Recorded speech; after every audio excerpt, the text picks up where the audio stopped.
Wednesday. We will now have the singing of the national anthem, led by the honourable member for Halifax West, in memory of Roger Doucette. Ô Canada, terre de nos aïeux, enfant et saint de Florent glorieux, car ta bras sait porter les pays, il sait porter la croix. Ton histoire est une épopée des plus brillants exploits. God keep our land glorious and free. O Canada, we stand on guard for thee. O Canada, we stand on guard for thee. Another. Let the doors be opened.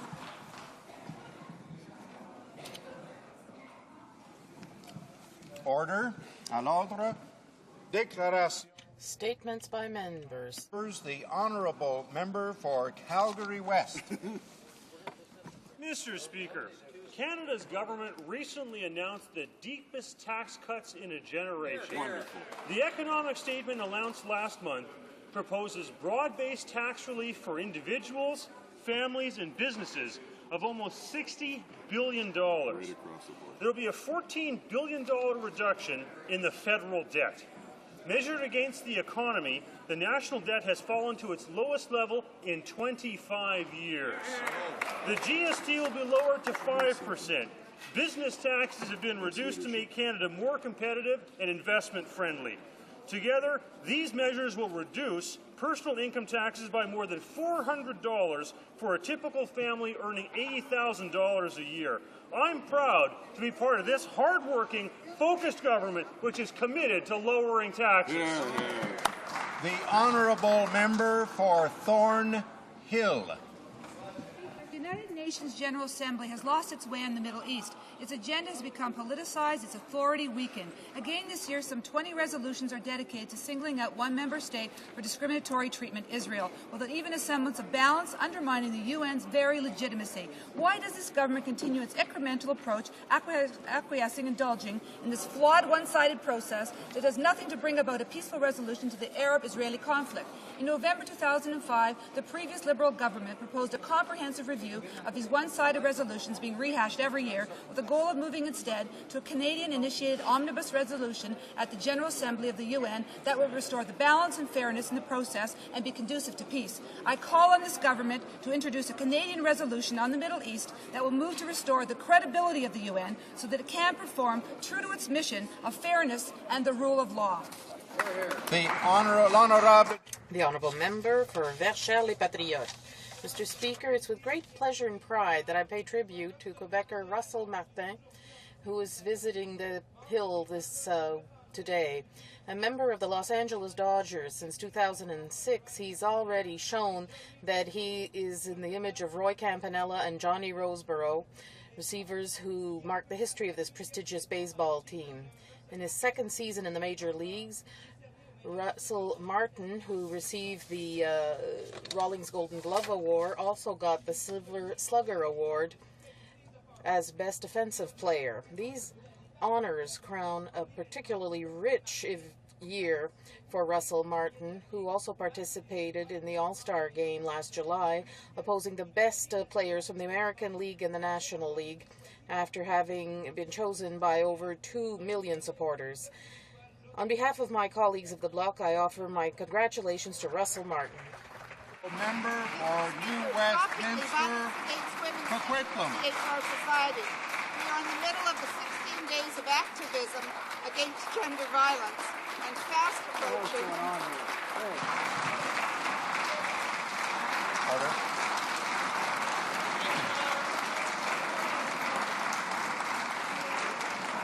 Order. The honourable member for New Westminster, Coquitlam. Mr. Speaker, shockingly, violence against women still permeates our society. We are in the middle of the 16 days of activism against gender violence and fast approaching December 6th, a National Day of Remembrance and action on violence against women. It was my private member's bill that created this day, so it has particular significance for me. Later today, members of Parliament will stand in the House of Commons and vote on a motion which calls upon Japan to offer a formal, sincere and unequivocal apology to the women forced into sexual slavery during the Second World War. Several of these so-called comfort women are on Parliament Hill today, and one cannot help but be moved to tears by their terrible stories. A vote in favour of this motion would be a vote in support not only of these women, but in support of all women across the world who have experienced unspeakable violence just because they're women. I urge all members to vote in favour of this motion. It is simply the right thing to do. The Honourable Member for Edmonton Leduc. I rise today to acknowledge Genome Canada. Since its inception in 2000, Genome Canada has built a strong research enterprise, allowing Canadian genomics scientists to gain well-deserved respect and credibility for the work they have accomplished on both the national and international scenes. The government's investment in Genome Canada will enable this scientific community to continue their important work of providing cutting-edge research in key sectors such as agriculture, energy, environment, fisheries, forestry, health, and new technology development, which will help shape the future. Mr. Speaker, later this afternoon, some of the world-leading scientists in genomics and proteomics research will be showcasing their projects in the Commonwealth Room. During this exhibit, these scientists will demonstrate how they have achieved success in key research areas and also raise awareness of strategic research priorities of importance to the Canadian economy and society. I encourage all my colleagues to walk down to the Commonwealth Room to visit this important exhibit. Thank you, Mr. Speaker. The Honourable Deputy. The Honourable Member for Notre-Dame-de-Grâce-la-Chine. We are fortunate to have with us in Ottawa today my guest, Russell Martin, a former resident of Montreal West and a member of the Los Angeles Dodgers. Russell recently won the Rawlings Gold Glove Award as the National League's best defensive catcher. He also won the Louisville Silver Slugger Award as the best offensive player at his position. I'm proud to say that as a youth, Russell honed his skills in NDG, playing in the NDG Baseball Association in the early 90s. His determination and tireless efforts to attain the major leagues are a source of inspiration for all young athletes in Canada. I congratulate Russell and his family for all his achievements and his exceptional success. Good reason to be proud. Canada is proud.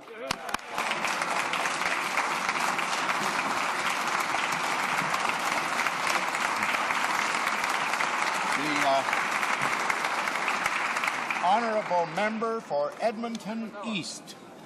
Mr. Speaker, today we remember the Holodomor, a crime against humanity the world has chosen to forget.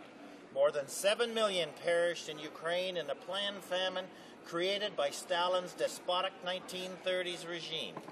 This annihilation was not caused by the ravages of nature, nor the scourge of pestilence, nor by the obliteration of war, but by the hand of a dictator consumed with hatred.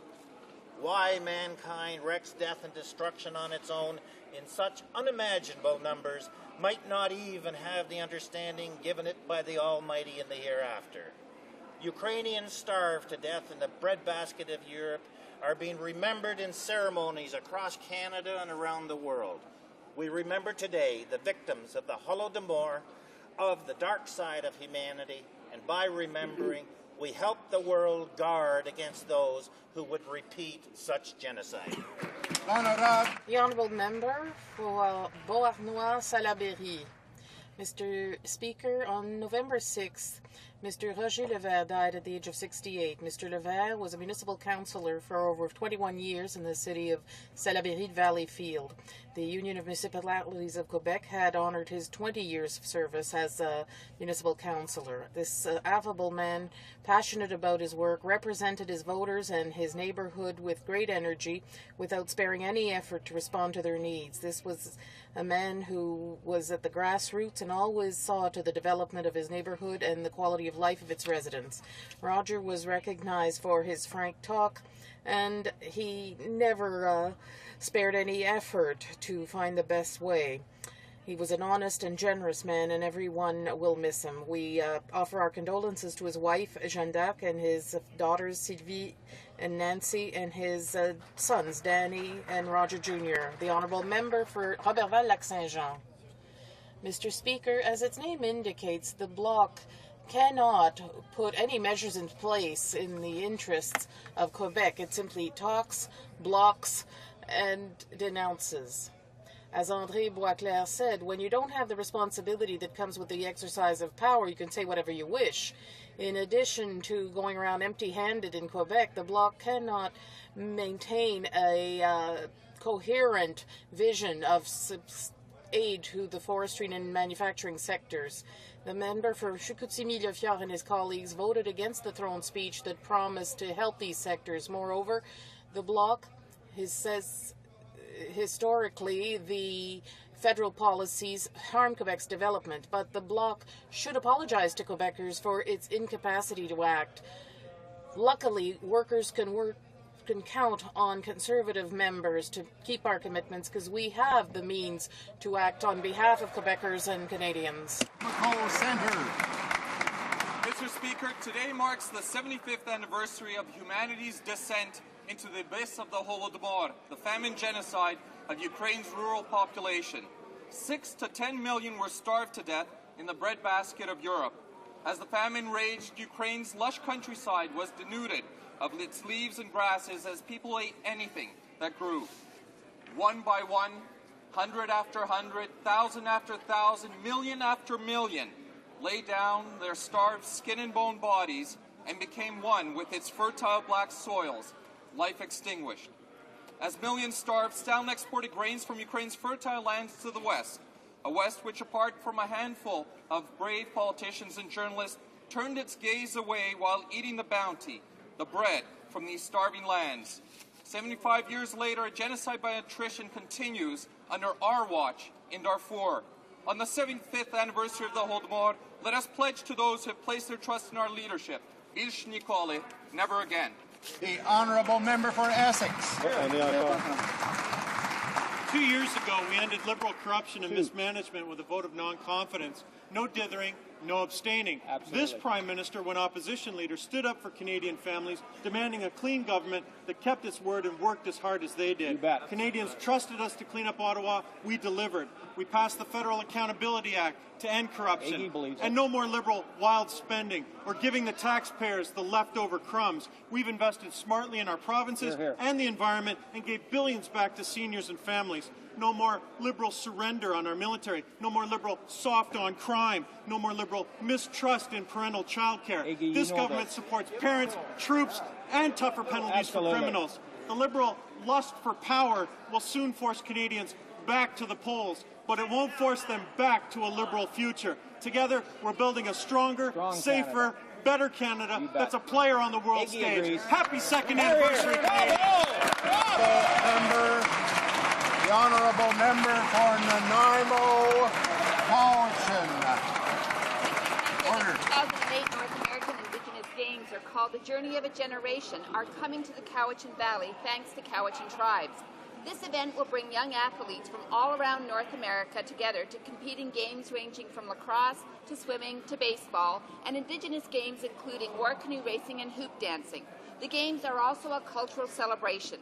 They begin with a tribal journey of over 80 canoes coming from around the Pacific Northwest to gather for the opening ceremonies, which are expected to draw over 20,000 participants and spectators. Over 8,000 athletes, cultural leaders, and performers will find a huge welcome in the beautiful Cowichan Valley. It will be a great preview for the 2010 Olympics in Whistler and Vancouver. Mr. Speaker, I call on this government to use this opportunity to make an investment in Aboriginal cultural awareness and Aboriginal tourism in conjunction with the NAID Games. The rewards will be far-reaching and will benefit communities throughout British Columbia.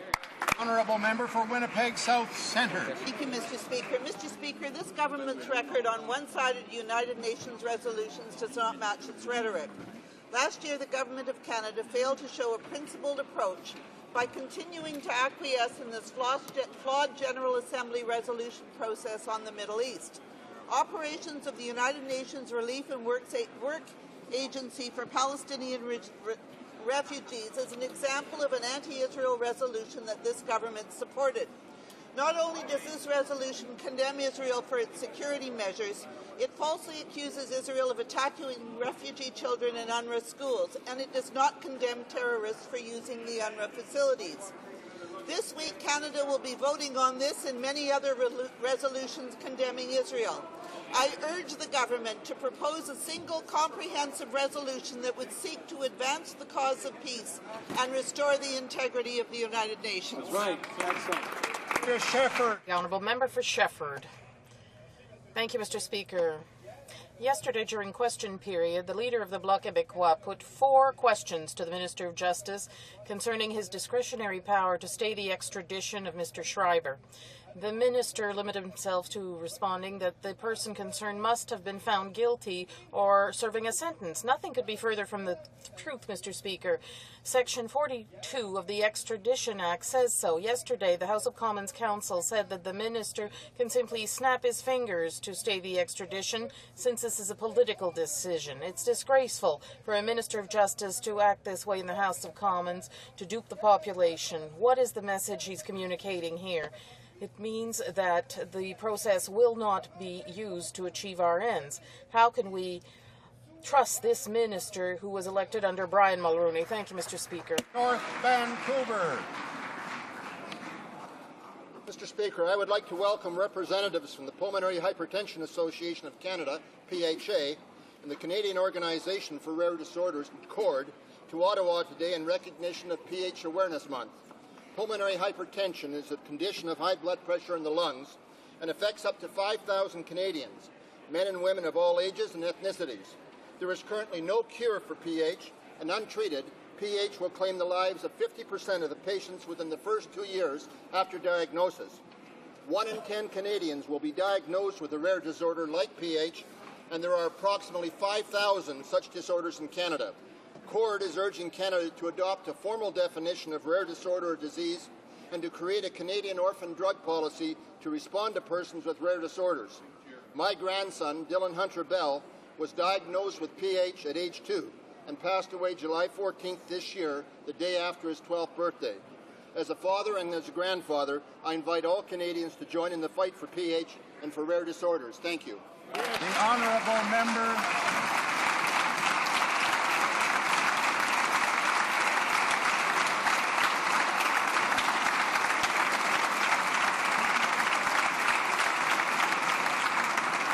The honourable member for Nepean Carleton. Speaker, yesterday the member for Timmins James Bay trumpeted his party's efforts to block the Tackling Violent Crime Act. He says that tackling violent crime is, quote, not substantive. He then said that chasing down young thugs who steal handbags from old ladies is an effort that is, quote, not substantive. Mr. Speaker, he went on to argue that we should block the bill. We here on this side say that we should raise the age of sexual protection from 14 to 16 to protect kids from adult predators. He says that is not substantive. Mr. Speaker, we want to bring in 3 strikes you're out legislation to put away dangerous offenders. He says that is not substantive. Mr. Speaker, if he keeps up blocking our tough on crime messages agenda, he will find himself on the wrong side of his voters, and that will be very substantive. Order. Oral questions. Questions orales. L'honorable. The Honourable Leader of the Opposition.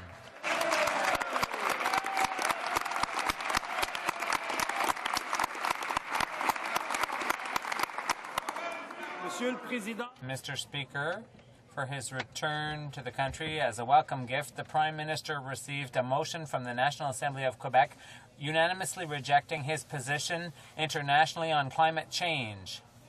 That position is actually an abdication of responsibility, as is his plan here in Canada. The targets are so weak that it's going to pay polluters instead of making them pay. The oil sands, for example, could make hundreds of millions of dollars with his phony plan. Is this the same fraud that he's going to try to sell in Bali? The Right Honourable the Prime Minister. Mr. Speaker, someone said we think there should be binding targets imposed on all. And yes, all countries have to participate in the fight against climate change, including the United States and emerging economies like China and India. End quote. This is the position of the Government of Canada, and these are the words of the Quebec Environment Minister, the Honourable Leader of the Opposition. Objected you.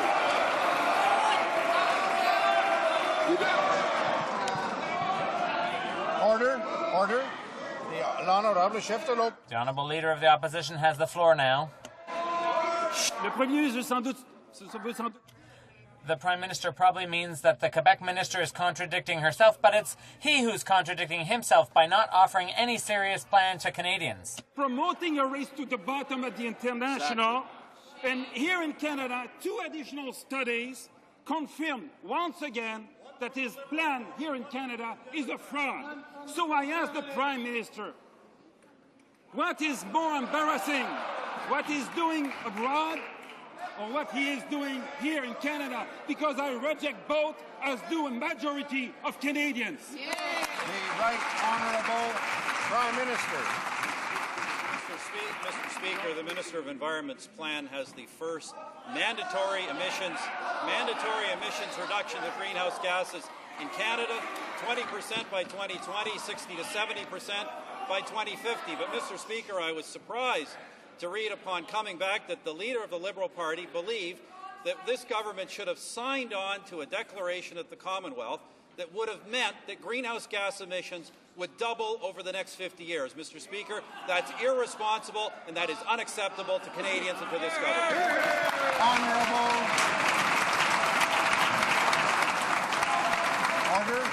The Honourable Leader of the Opposition. Mr. Speaker, what the Prime Minister is saying is that he will pretend to do something when in fact he will do nothing meaningful on climate change. And his excuse is that some other countries are not doing enough. So instead of pushing the world in the right direction to do more, it will drag everyone to do less and less and less, down and down and down. Is the Prime Minister sending his minister at Bali to sabotage Bali as he sabotaged, the Prime Minister sabotaged the Commonwealth?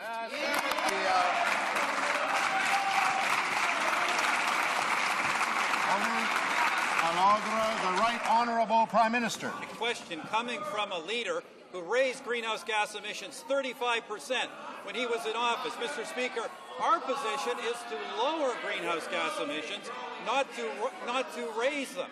Mr. Speaker, we've been absolutely clear.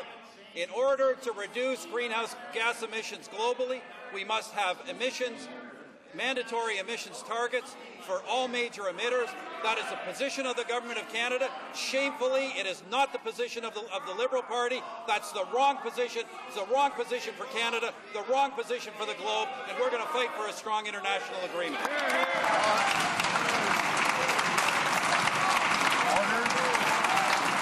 Honourable Member for Etobicoke Lakeshore. Order. Mr. Speaker, tackling climate change means that major emitters must sign on to binding targets. But the Prime Minister says he'll veto binding targets on anybody as long as they don't apply to everybody. But this is cynicism, mass Minister. Mr. Speaker, let me be very clear. Our position is there needs to be mandatory targets for all major emitters. That's the only way we will reduce greenhouse gas emissions globally. We need an effective international protocol. This government will not settle for half measures. We will hold out until we get that effective protocol.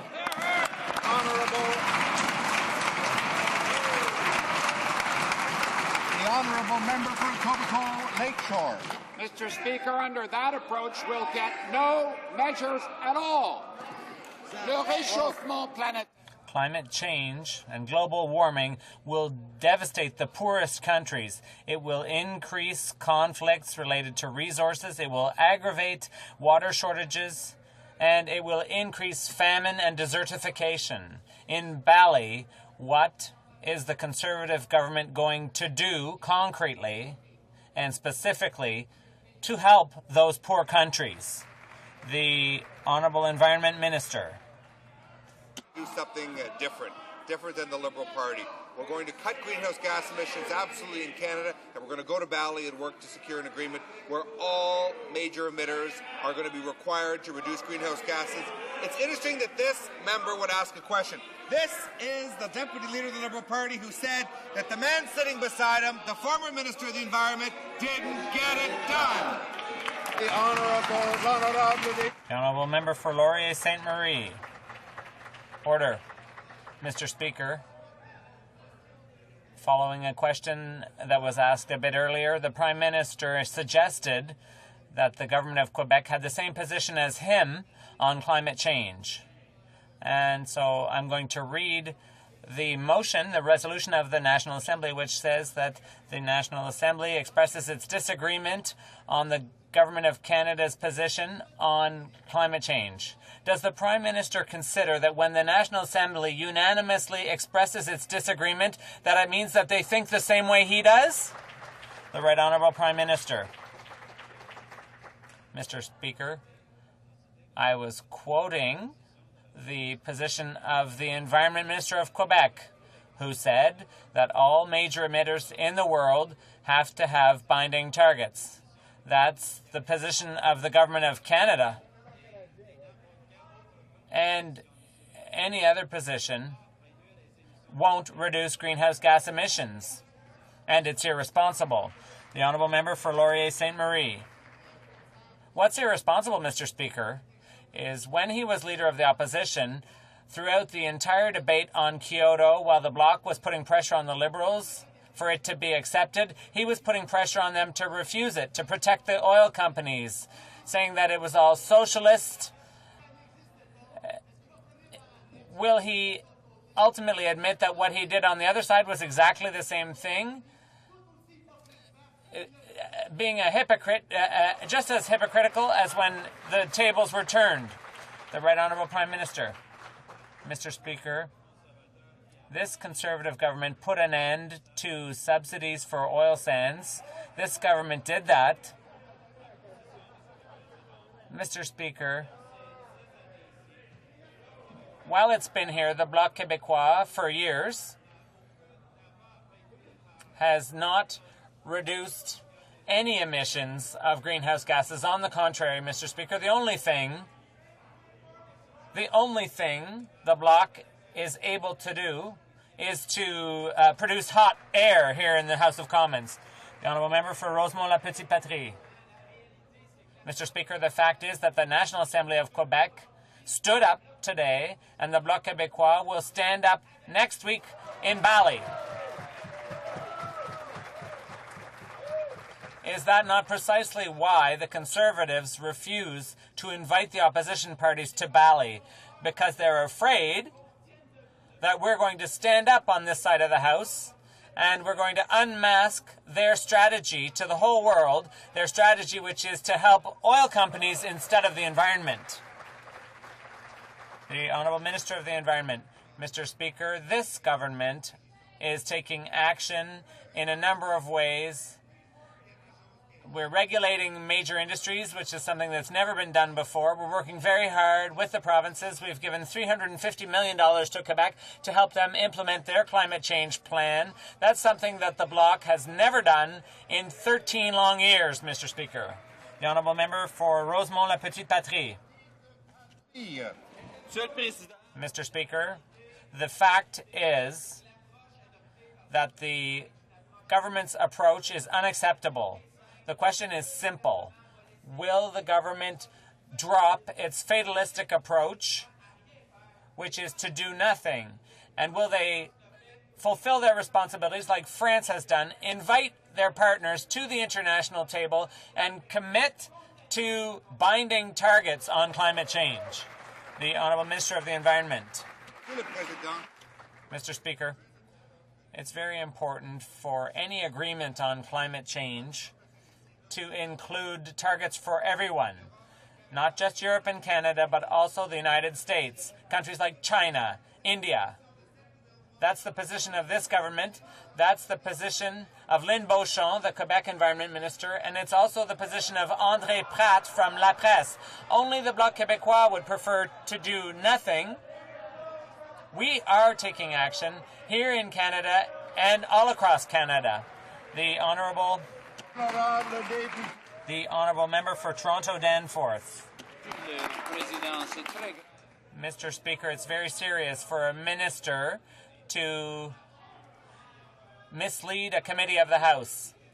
When he said he couldn't stay the extradition order for Schreiber, the Justice Minister made a mistake or made an error in judgment. The NDP will raise this point of privilege at the committee, but the minister can correct the situation now by admitting his error. Will he admit that he misled?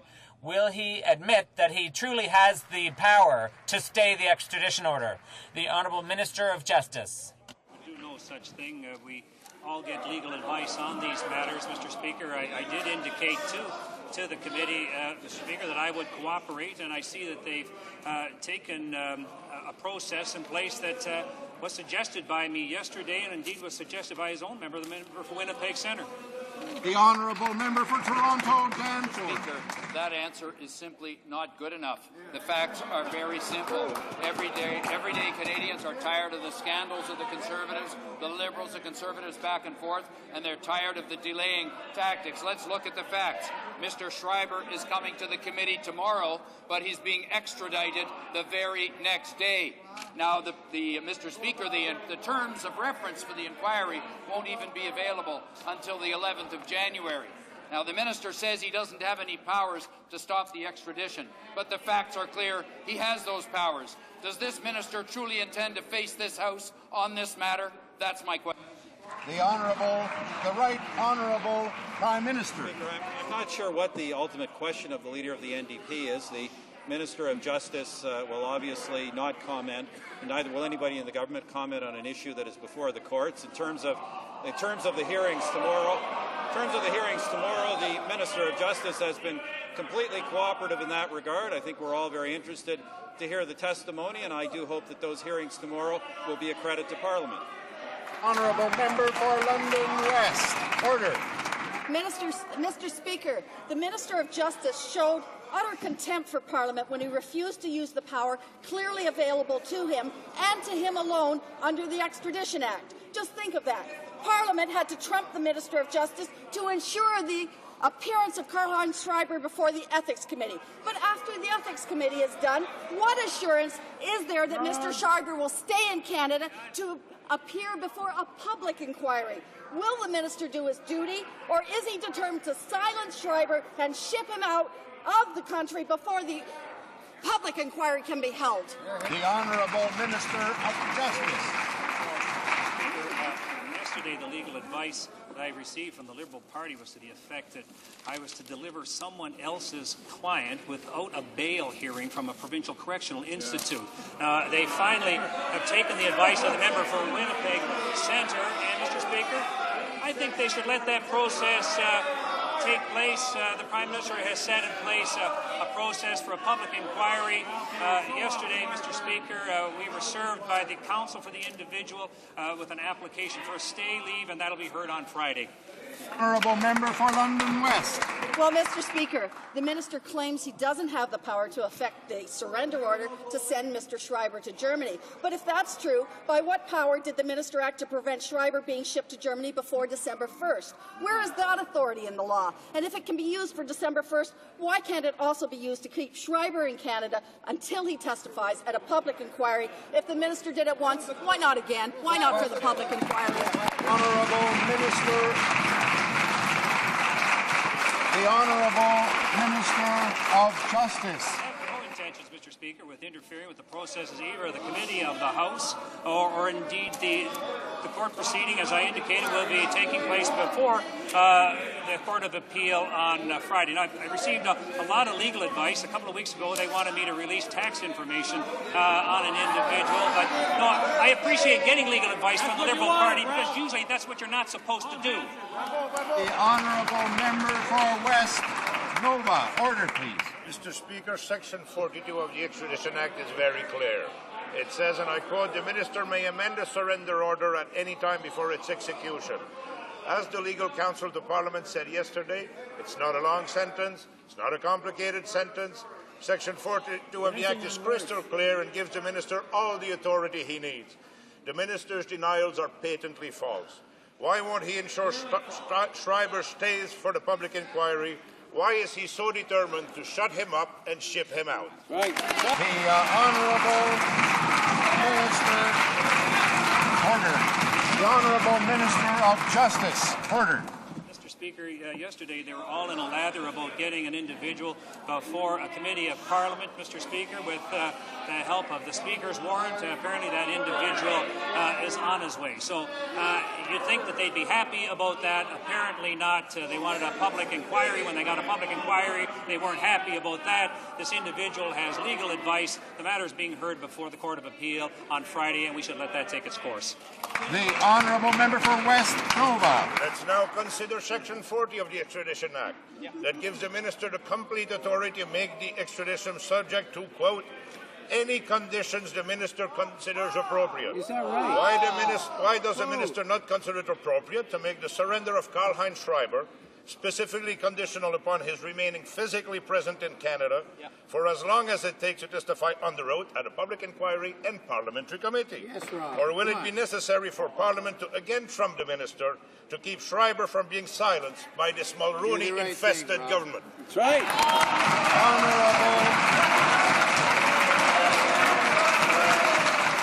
The Honourable Minister of Justice, order. Thank you, Mr. Speaker. Order. Order.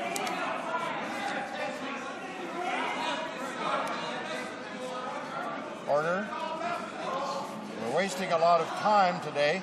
The Honourable Minister of Justice has the floor to respond to the question that was asked. We don't need a chorus of questions. The Honourable Minister of Justice has the floor. Speaker, the Liberal Party, I think, has demonstrated over the last couple of days why it is inappropriate and unfruitful to be discussing matters like this and negotiating matters of law on the floor of the House of Commons. I indicated, Mr. Speaker, that we'll follow all the rules, all the laws. We indicated our cooperation, but it's become obvious, Mr. Speaker, that they'll never be happy. So, The Honourable Member for Chambly-Bordua. Mr. Speaker, the National Assembly of Quebec had a bill before it that would provide workers the right to take unpaid leave for up to 2 years if they or their spouse or their child was the victim of a criminal act. A worker taking advantage of this provision could be without pay for 2 years. So will the federal government ensure that they'll also be eligible for EI? The Honourable Minister of Human Resources and Social Development. I think all parliamentarians have a deep compassion for those who have been the victims of crime and their families, Mr. Speaker, and certainly we're prepared to meet with this group. We will be meeting with them in the next week. But, Mr. Speaker, if the Bloc is so concerned about this, maybe they should stop filibustering the victims of violent crime bills so that we can actually prevent the types of crimes that the member claims to be concerned about. The Honourable Member for Chambly-Bordua. Mr. Speaker, delaying decisions is the trademark of this government. All they do is postpone decision-making. When it comes to seniors, farmers, fishermen, the unemployed, victims of crime, this government always finds an excuse not to do anything. This is a heartless government.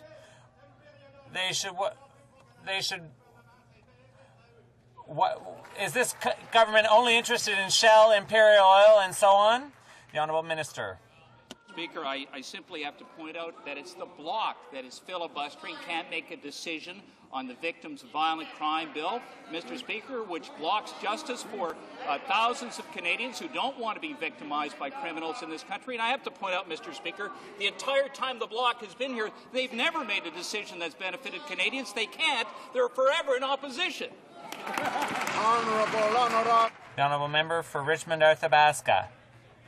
Mr. Speaker, the strength of the dollar has caused a manufacturing crisis, but it has also affected all exporters, including pork hog producers. Does the government intend to do what it did for manufacturing, i.e. absolutely nothing, or will the government do what it should do and do what hog and cattle producers are asking for?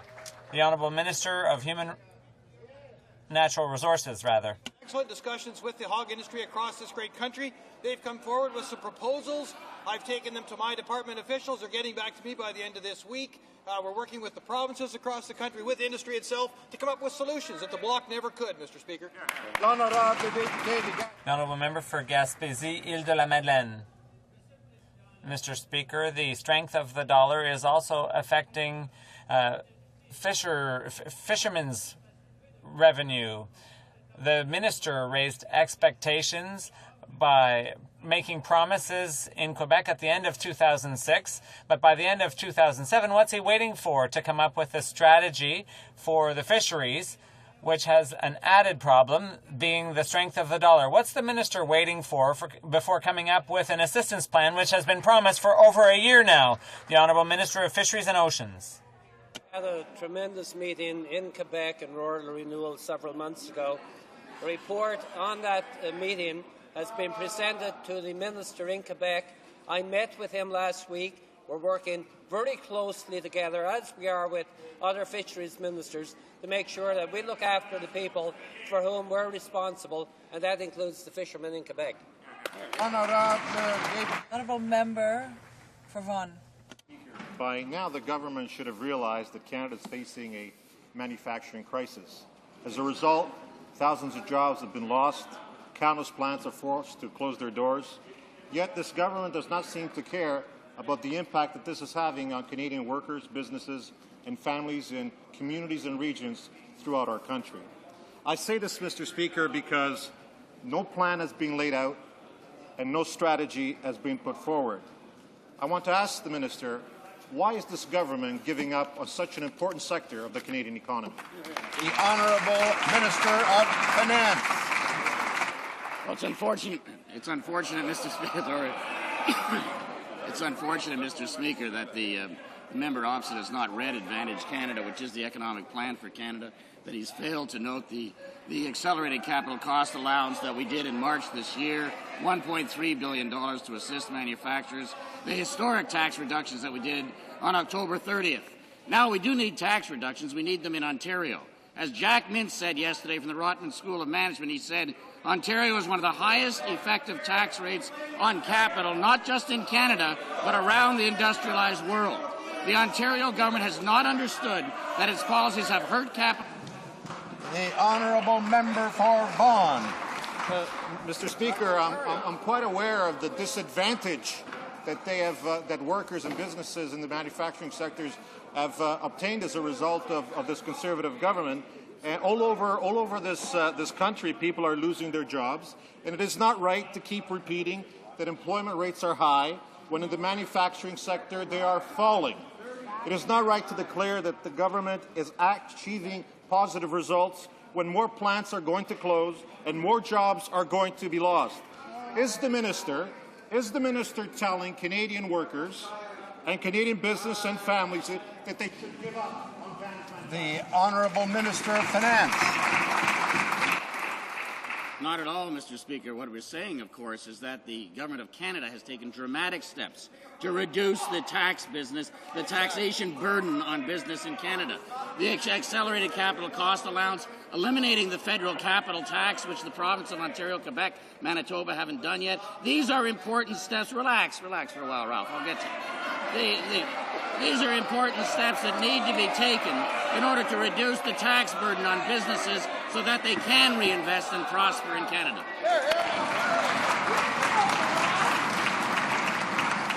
More honourable members would relax, but using names is unnecessary. The Honourable Member for Mercier. Mr. Speaker, the manufacturing sector, in particular in Quebec, is undergoing the worst crisis in decades, and the government is doing nothing, absolutely nothing. This sector plays a structural role in our society, but that means nothing to them. There are hundreds of thousands of jobs in jeopardy, direct and indirect jobs. That means nothing to them. They are washing their hands of the whole situation. The Quebec government has just announced concrete, real measures. What is the government waiting for to cooperate with the government of Quebec? The Honourable Minister of Labour. Oh, the Minister of Finance. Order, please. I don't know what the honourable member bases his facts on. In fact, since this government was elected, 655,000 new jobs have been created in Canada, 345,000 jobs this year alone. In Quebec, in particular, job creation has been thriving. The unemployment rate is as low as it's been since December 1974. And to quote the Leader of the Opposition, the Canadian economy is doing very well. The Honourable Member for Mercier. Order, please. Well, go and tell that to the unemployed and their families, Mr. Speaker. The Quebec government has understood the scope of the crisis that is affecting the manufacturing sector. It's doing its work. It's acting to help the sector. And yesterday, the Minister of Governmental Affairs announced that there might be a meeting with tea and biscuits sometime in January, but that's too little too late. The Conservative government must provide concrete aid immediately before other jobs are lost. Where is the Conservative government when Quebec needs it? The Honourable Minister of Finance. What we need in Canada, and certainly in the manufacturing sector, Mr. Speaker, are long-range, broad-based tax cuts. That's exactly what we've done federally on October 30th. Dramatic, historic, long-range, broad-based tax cuts, reducing the federal corporate tax rate to 15% by 2012. That's what we need from all the governments in Canada, and we're happy to work with them to reduce that tax burden on business in Canada. The Honourable Member for Crowfoot.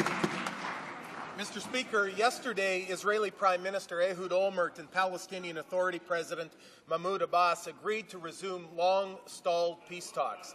The first formal peace talks are to be held December 12th, with Abbas and Olmert meeting every 2 weeks after that. This will be the first formal direct talks between the two sides in 7 years. What is the government's assessment from the meetings that took place yesterday in Annapolis concerning the Middle East peace process? Right Honourable Prime Minister. Order. Mr. Speaker.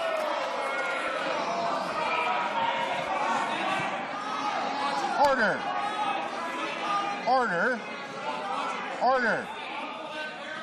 The Right Honourable Prime Minister has the floor. We will have some order. Mr. Speaker, Canada is optimistic about the meetings that took place yesterday in Annapolis. Prime Minister Olmert, in fact, called me just before a question period regarding those meetings. I welcomed his recognition that peace in the Middle East will require painful compromises on all sides. I indicated, as did the Minister of Foreign Affairs who was there, that Canada stands ready to assist the process in any way that we can. And, Mr. Speaker, this is an important issue, Mr. Speaker, and I do anticipate that I will be speaking to other leaders in the days and weeks ahead. The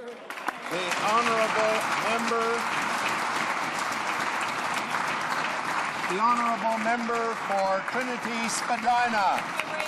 Second World War, 15-year-old young girls were subjected to torture and raped by countless men, Japanese army, on weeks, months, and years on end.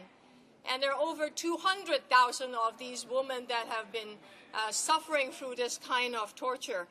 And four of the survivors of sexual slavery are in Parliament Hill today asking us to join them in asking Japan to have a formal apology and sincere apology. Will Canada be on the side of the comfort woman? Will we take a stand? The Honourable Minister of State. Thank you, Mr. Speaker, for the question and that member's interest in this matter. I believe that the House will be seized of this matter shortly, but let me say I too have had an opportunity, along with many members, to meet with these living witnesses to an unthinkable evil that happened some 60 years ago. And, Mr. Speaker, we commend them for their courage, their bravery, and their dignity, considering what terrible things took place. And, Mr. Speaker, they inspire us all I hope in all parties to join together in combating contemporary forms of slavery, sexual servitude, and human trafficking. The honourable member.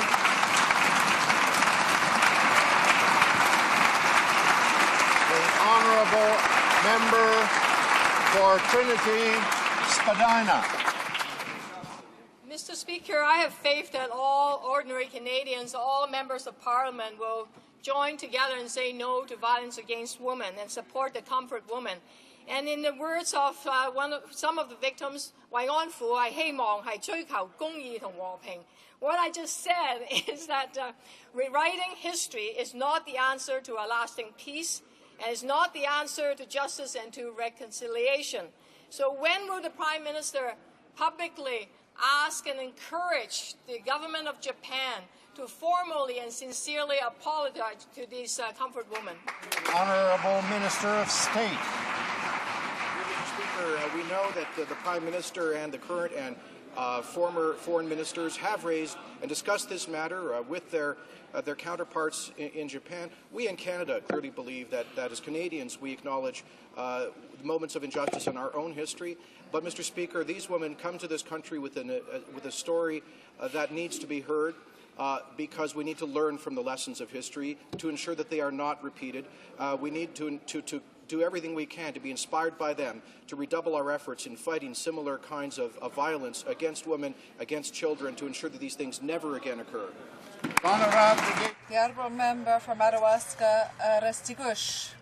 Mr. Speaker, while thousands of workers are losing their jobs in the manufacturing and forestry sectors, the government is doing nothing.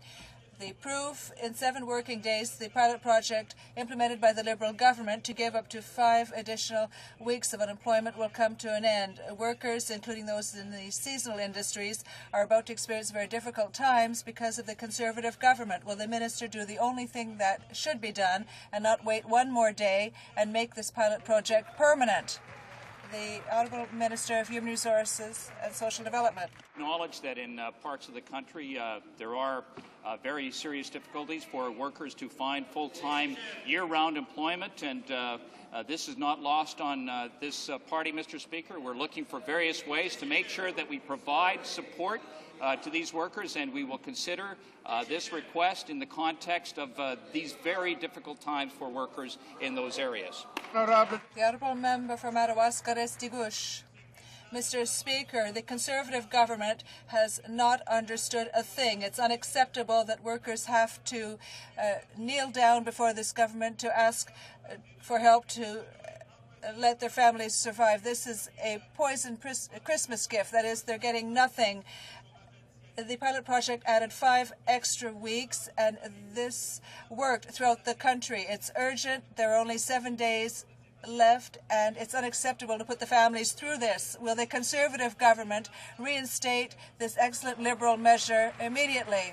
The Honourable Minister of Human Resources and Social Development.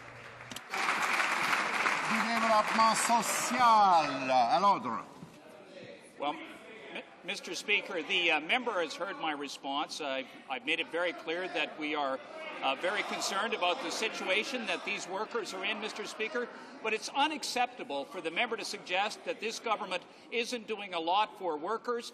We've put in place the targeted initiative for older workers, Mr. Speaker.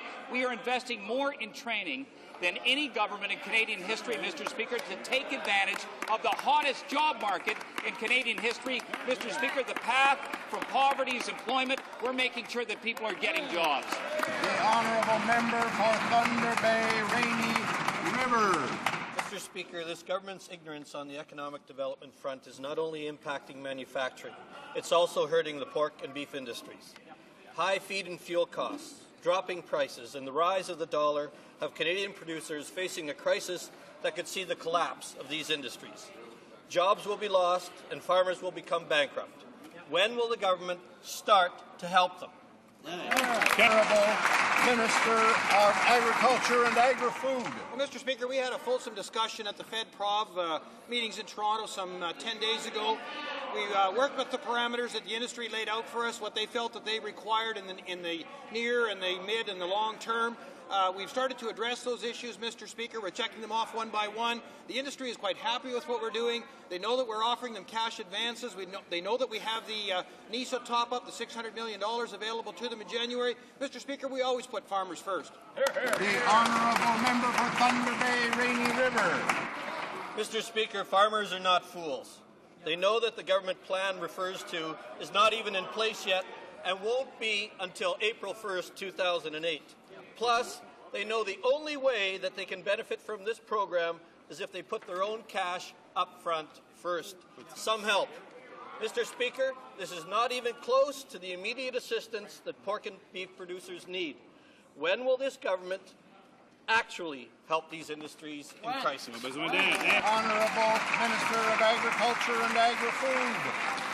Well, Mr. Speaker, farmers certainly made a choice last election day to move ahead and move on away from the old Liberal programs that did not work for them. Having said that, Mr. Speaker, the new program, the member opposite is right. The new program, unfortunately, doesn't take effect until April 1st, but we have made cash advances available on the 2007 case for pork producers. We're looking at other programs. We're looking at other expenses that they are incurring at this point, and we're getting the job done for them, Mr. Speaker. The honourable member for La Rentrée-de-la-Belle. Mr. Speaker, the human rights situation in Colombia is disastrous. According to Human Rights Watch, the administration is involved in drug trafficking, and there's an increase in extrajudicial executions and killings of union members because of their lack of human rights. How can the government consider signing an agreement with Colombia and Uruguay when the UN itself decided not to sign that type of agreement? The Honourable Minister of Labour. Mr. Speaker. Mr. Speaker. Mr. Speaker, there is a free trade agreement being negotiated between Peru and Colombia, and within that agreement there will be a parallel agreement for workers' rights, and I believe that discussions that are underway are working quite well, and we will have a more robust agreement than we've had with any other country dealing with free trade. The Honourable Member for Sherbrooke. Yes, the government is negotiating in camera with Colombia for a bilateral economic agreement. The Colombian government has one of the worst records when it comes to respecting human rights. This future agreement has been decried by human rights organizations because Canada would be supporting the Colombian government's actions. And how can we agree to sign such an agreement if Colombia doesn't give any type of guarantee for human rights? The Honourable Minister. This government believes that if you're going to pursue human rights, if you're going to pursue democracy, if you're going to strengthen the governance, the democratic freedoms in a country like Colombia, you've got to provide an economic basis for them that's legitimate, that's legal, that takes them out of the cycle of violence and poverty that they've been in. Mr. Speaker, that's what we're doing. We're working on trade. We're working across a series of initiatives that will help them build capacity to have a healthy, strong democracy. The honourable member for Beaches, East York. Mr. Speaker, this government cannot pick and choose which Canadians it will defend when it comes to our citizens facing the death penalty abroad. This government continues to claim the law is clear, and it is, Mr. Speaker. The Charter says that Canadians have a right to life. The government is now facing a lawsuit over its sudden change in policy on the death penalty. Will the Minister of Justice stand in this place and announce the use of the death penalty, denounce the use of the death penalty in all cases? Honourable Minister of Justice. We indicated, I think, very clearly over the last couple of weeks the government's position on this matter, and inasmuch as now the matter is before the court, I'm sure she would understand it would be inappropriate to comment. Honourable Member for St. Catharines. Order. Mr. Speaker, as a father of 3 children, it's my duty to look out for their well-being. When purchasing products, all Canadians deserve to have confidence that what we buy will be safe for them and for their children.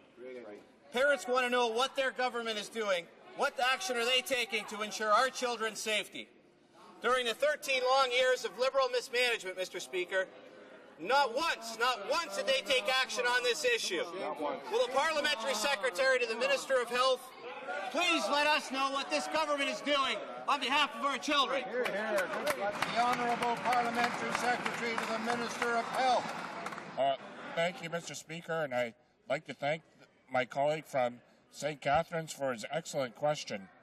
The Minister of Health is in Beijing, where he has met with China's Minister of Health, and they have signed a memo of understanding on product safety.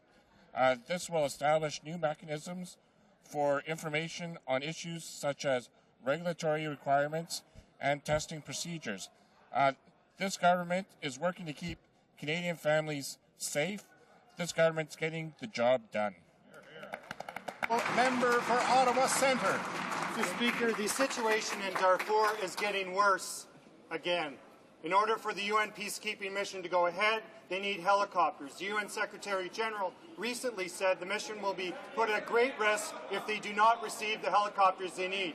Yesterday, I asked the government officials at committee if Canada will be providing helicopters for the new UN mission. The answer was no. Can the minister tell this House and Canadians what this government's going to do for the new UN mission? Honourable Minister of Foreign Affairs. Mr. Speaker, we are working in cooperation with the African Union and with the UN forces to ensure that this country can find its way towards democracy. On October 27th last, negotiations began, and we were there to promote the values that we all share, that is democracy and peace. Mr. Speaker, I asked a very specific question. Where is the money for the new UN mission? There is none. None on the books. They're not giving any new money. We're asking for it. Canadians are asking for it. The world is asking for it. Mr. Speaker, can this minister get up and tell this House and Canadians why they are not going to provide support for the new UN mission? That's the question. What is the answer? The Honourable Minister of Foreign Affairs. Mr. Speaker, we support the action taking place in Africa currently. We are there with the other UN countries. We have a presence within the UN forces. We are working with the African Union forces to ensure that this country can return to democracy. That's what we're doing, and we're proud of what we're doing. That will bring to a conclusion the question period for today. But I remind all honourable members of the reception being hosted in room 216 if they wish to calm down. The PH reception that the honourable member for Vancouver North and I are hosting, and all are invited. The honourable member. Okay. The honourable member for. I'm getting louder. New Westminster Coquitlam, I believe, is rising on a point of order. During member statements immediately before question period, I rose to speak on a very serious issue, and that's the issue of violence against women. I was interrupted by a total uproar in the House of Commons. Mr. Speaker, we rely on you to keep order in both the House and in the gallery. I would like to know how this uproar was allowed to happen, and I'd also like to receive assurances that this kind of uproar will not be allowed to happen again. Mr. Speaker, I was talking about the horrendous issue of the so-called comfort women and the motion which will be before us momentarily. If we ever needed a graphic example of why these issues are ignored in our country and across the world, this House just gave a graphic example of that, Mr. Speaker. 25 years ago, Margaret Mitchell, the past member for Vancouver East, stood in this House and raised the issue of assault, wife assault, and she was laughed at. Mr. Speaker, the same experience happened in this House 25 years later, and I ask you to ensure that it never happens again.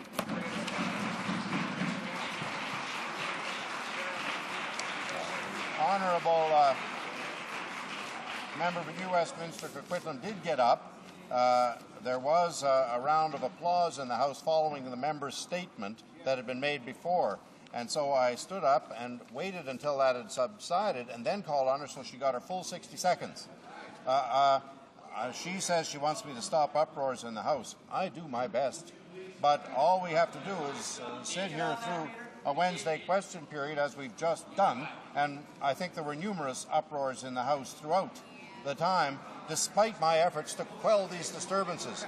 So I would appreciate the honourable member's assistance and that of all her colleagues in maintaining order in the House. I agree with her that maintaining order is important, and I try to do it every time we're sitting throughout the sitting, as do the deputy speakers, whose support I appreciate immensely on this. Now, the honourable member, l'honourable whip.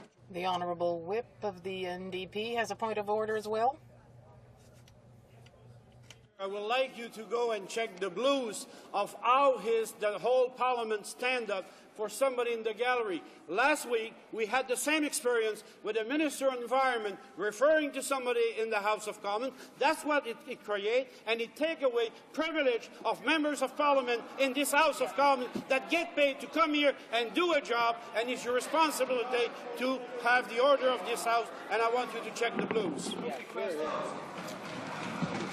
I'm happy to check the blues, but my impression as to what happened was that the member who gave the statement made no reference to the presence of someone in the gallery. It's just that members apparently recognized someone in the gallery and the applause followed. I don't know how the chair can be responsible for that kind of thing, despite efforts. But I will check the blues in case there was some reference, but I didn't hear one. I thought that the member had avoided that quite properly. Tabling of documents, dépôt de documents. The Honourable Parliamentary Secretary to the Government House Leader. Thank you, Mr. Speaker. Pursuant to Standing Order 36.8, I have the honour to table in both official languages the government's responses to 6 petitions. Dépôt de documents. Tabling of documents. Introduction of government bills. Mr. Nicholson, seconded by Mr. Van Loan, moves for leave to introduce a bill entitled An Act to Amend the Judges Act. This motion is deemed adopted. Mr. Nicholson, appuyé par. Mr. Nicholson, seconded by Mr. Van Loan, moves that this bill be now read a first time and be printed. Adopted. First reading of this bill, première lecture de ce projet de loi. When shall the bill be read a second time? At the next sitting of the House. Dépôt de projet. Introduction of government bills. Statements by ministers. Rapport de Reports from interparliamentary delegations. Presenting reports from committees. The Honourable Member for Crowfoot. Thank you, Mr. Speaker. I have the honour to present in both official languages the first report of the Standing Committee on Foreign Affairs and International Development. In accordance with its order of reference of Tuesday, October 30th, 2007, your committee has considered the supplementary estimates 2007, 2008, votes 1A, 5A, 10A, 20A, 25A, L40A, 45A, and 50A under Foreign Affairs and International Trade, and agreed on Tuesday, November 27, 2007, to report them without amendment. Also, Mr. Speaker, I have the honour to present in both official languages the second report of the Standing Committee on Foreign Affairs and International Development. In accordance with its order of reference of Monday, October 29, 2007, your committee has considered Bill C-9, an act to implement the Convention on the Settlement of Investment Disputes between states and nationals of other states, ICSID Convention, and agreed on Tuesday, November 27, 2007, to report it without amendment. Présentation de rapport. Presenting reports from committees. Introduction of private members' bills. Mr. Massey, seconded by Ms. Bell, moves for leave to introduce a bill entitled An Act to Prevent Psychological Harassment in the Workplace and to amend the Canada Labour Code. This motion is deemed adopted. The Honourable Member for Windsor West. Thank you, Mr. Speaker, and it's a pleasure to rise here to introduce this important bill. As you mentioned, Mr. Speaker, this is regarding psychological harassment in the workplace. And, Mr. Speaker, this bill will fill a gap in terms of harassment where there will be operations as well as procedures put in place to protect workers from psychological harassment. We have seen a number of cases across this country where workers have been intimidated, and this bill will correct that by providing the proper justice to the file and making sure there's penalties that those that perpetrate this type of a crime on individuals. So, Mr. Speaker, this is the first tabling of the bill here for this particular attempt. And, Mr. Speaker, I'd also note that the provincial NDP government is also tabling similar legislation in the province of Ontario, and as well the former Saskatchewan NDP government actually introduced a bill and passed it on psychological harassment, and this is an important issue for workers across our country, Mr. Speaker. Hear, hear. Mr. Massey, seconded by Ms. Bell, moves that the bill be now read a first time and be printed. Cette motion est réputée. This motion is deemed adopted. Dans ce projet de loi. When shall the bill be read a second time? At the next sitting of the House. Monsieur Simard. Mr. Simard, seconded by Mr. Damour, seeks for leave to table a bill entitled An Act to Amend the Employment Insurance Act and the Employment Insurance Regulations, excluding pension from earnings when calculating employment insurance benefits. This motion is deemed adopted. The Honourable Member for Saint-Boniface. Well, thank you very much, Mr. Speaker, and I'm also pleased to rise this afternoon to introduce my private member's bill. I'm not sure if you're aware, Mr. Speaker, but currently Canadians receiving pension income who wish to continue to work or go back to work are actually forced to pay the employment insurance premiums, but will most likely never benefit from the insurance plan the first time they're laid off. And the reason for this is that their pension income is currently considered as revenue and offsets the insurance benefits. So, Mr. Speaker, my bill plans on changing this so that their pension income would not be in that calculation. And, Mr. Speaker, I'm bringing this forward for two basic reasons. One is the issue of fairness. I don't believe that any Canadian should be paying into an insurance plan where they can never benefit from that actual plan. And secondly, given the current labour shortage in this country, this is a total disincentive to having people go back to work or continue working once they receive a pension. So I believe this is basically correcting. This is a correction, Mr. Speaker. It's good for seniors in Canada. It's good for Canada's economy. I thank my colleague from Madawaska-Restigouche for his support, and I intend to convince my other colleagues here in the House to support this bill. Thank you very much. Mr. Simard, seconded by Mr. Damour, moves that the bill be now read a first time and be printed. Cette motion est This motion is deemed adopted. Première lecture de ce projet de loi, first reading of this bill. When shall the bill be read a second time?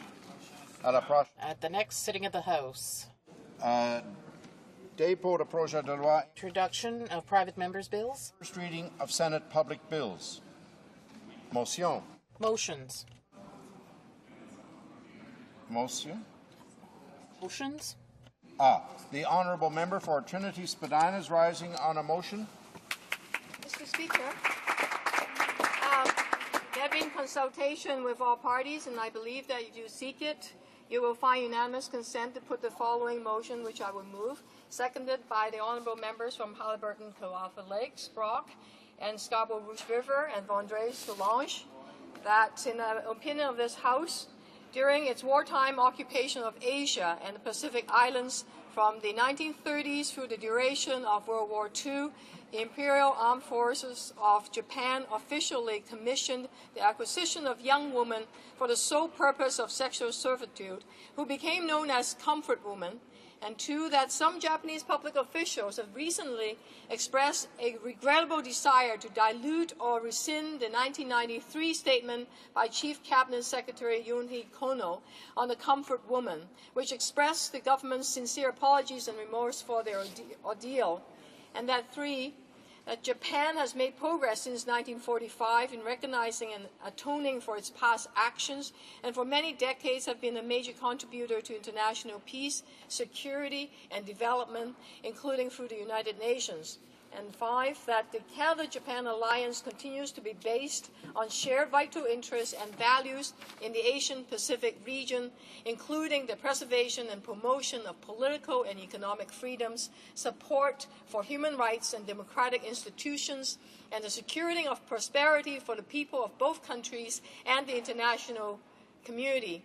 And 5, that the Government of Canada should therefore encourage the Government of Japan to abandon any statement which devalues the expression of regret from the Kono Statement of 1993, to clearly and publicly refute any claims that the sexual enslavement and trafficking of the comfort woman for the Japanese imperial forces never occurred, to take full responsibility for the involvement of the Japanese imperial forces in the system of forced prostitution, including through a formal and sincere apology expressed in the Diet to all those who were victims, and to continue to address those affected in a spirit of reconciliation.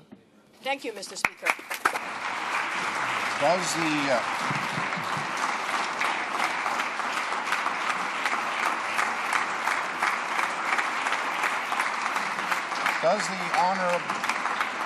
Does the honourable member for Trinity Spadina have the unanimous consent of the House to propose this motion? La Chambre l'a entendu. The House has heard the terms of the motion. Is it the pleasure of the House to adopt the motion? Agreed? Carried. Carried.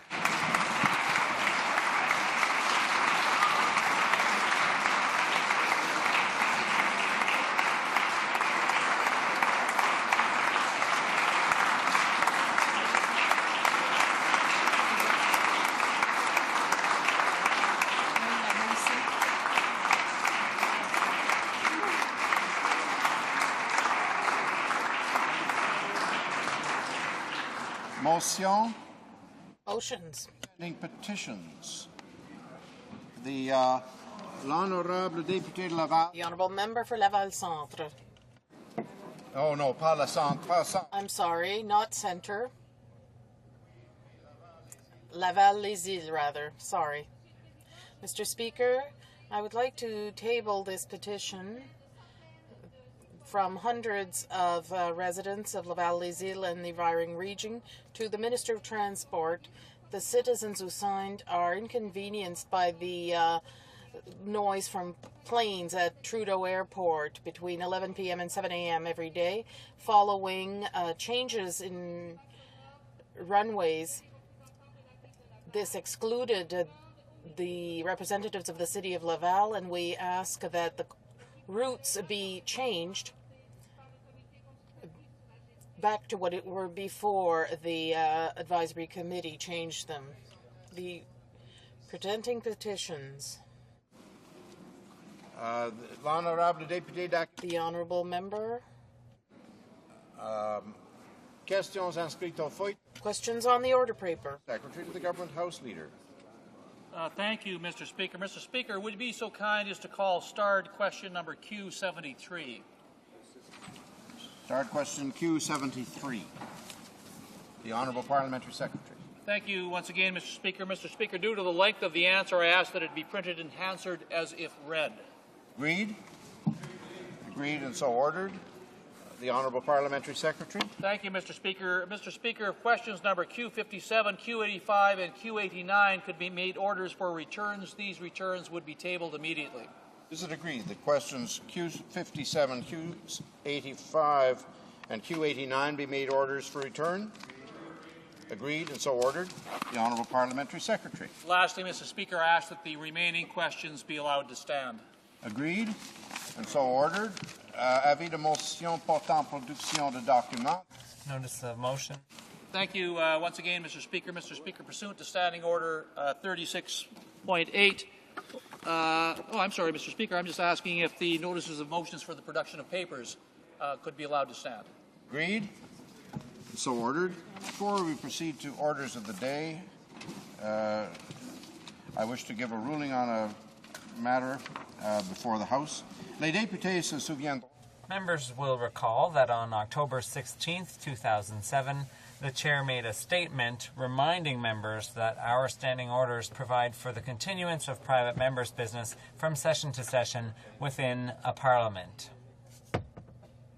Its usual responsibilities regarding the orderly conduct of private members' business, the chair reviewed all private members' business items eligible to continue from the first session into this new one. I need to bring to the attention of the House an issue that was noted with regard to Bill C-418, an act to amend the Income Tax Act, deductibility of remuneration, standing in the name of the honourable member for Hamilton Mountain. Bill C-418 proposes to amend the Income Tax Act to provide that a corporation may not deduct as a business expense more than $1 million per year in respect of remuneration paid to an employee or officer of the corporation in that year. If adopted, this measure would therefore have the effect of increasing the tax payable by certain corporations. In essence, this constitutes a reduction of an alleviation of taxation. In other words, the bill deals with an issue of ways and means. Selon la procédure. As indicated at page 748 of House of Commons Procedure and Practice, 748, there are two types of ways and means proceedings. The budgetary policy of the government is the first of these. The second type refers to, quote, the consideration of legislation, bills based on ways and means motions already approved by the House, which imposes a tax or other charge on the taxpayer, unquote. Furthermore, at page 896 of Erskine May's Parliamentary Practice, 23rd edition, it states that the repeal or reduction of existing alleviations of taxation must be preceded by a Ways and Means motion. Bill C-418 imposes a charge on the taxpayer, but it was not preceded by a Ways and Means motion, which, as honourable members know, can only be proposed by a Minister of the Crown. I realize that this is a difficulty that ought to have been noticed earlier. In fact, it should have been noted when the member for Hamilton Mountain introduced the bill. Accordingly, I've asked legislative drafters and procedural staff working together to provide early advice to members on their legislative initiatives so that members have ample opportunity to make the necessary adjustments to ensure their draft legislation does not offend House rules. In conclusion, for the reasons stated above, the proceedings on the bill to date, namely introduction and first reading, have not respected the provisions of our standing orders and are therefore null and void. Accordingly, the Chair must now direct that the order for second reading of the bill be discharged and the bill withdrawn from the order paper. Je remercie. I thank honourable members for their attention. Orders of the day, ordre du jour. Government orders, Government Bills Commons, resuming debate at third reading on Bill C-2, the Tackling Violent Crime Act. Reprise de débat. Resuming debate, the honourable member for Marc-Aurèle-Fortin. Thank you, Mr. Speaker. I'm pleased, Mr. Speaker, to speak to you about a subject that I've spent the lion's share of my professional career on as a professor, as a Crown prosecutor, as an Attorney General, as the President of Defence Lawyers Association, the Quebec Bar. I was Minister of Justice and Minister of Public Safety. I have to say that I've spent a lot of time thinking about crime in general and how to fight it, effective means of fighting it, and also about false solutions that are at times put forward and in neighboring countries have produced disastrous results. And I hope that we won't follow the same path as our neighbors to the south, only to arrive at the same results. I think we all share the same intentions, that is, to fight crime. Where we differ is on how to go about it. And I think if I'm willing to see that we share those intentions, that my opponents have the same aspirations or intentions, then I hope that they'll see that I do too. I've always wanted to find effective ways of fighting crime. And we had significant success with the Hells Angels in Quebec. I think that's a very clear indication. Now, I've often heard from the other side, Mr. Speaker, people say that we're filibustering on Bill C-2. I don't know whether people who said that know what filibuster really means. Filibuster comes from a French verb. It was a tactic that was invented in the American Senate, in fact.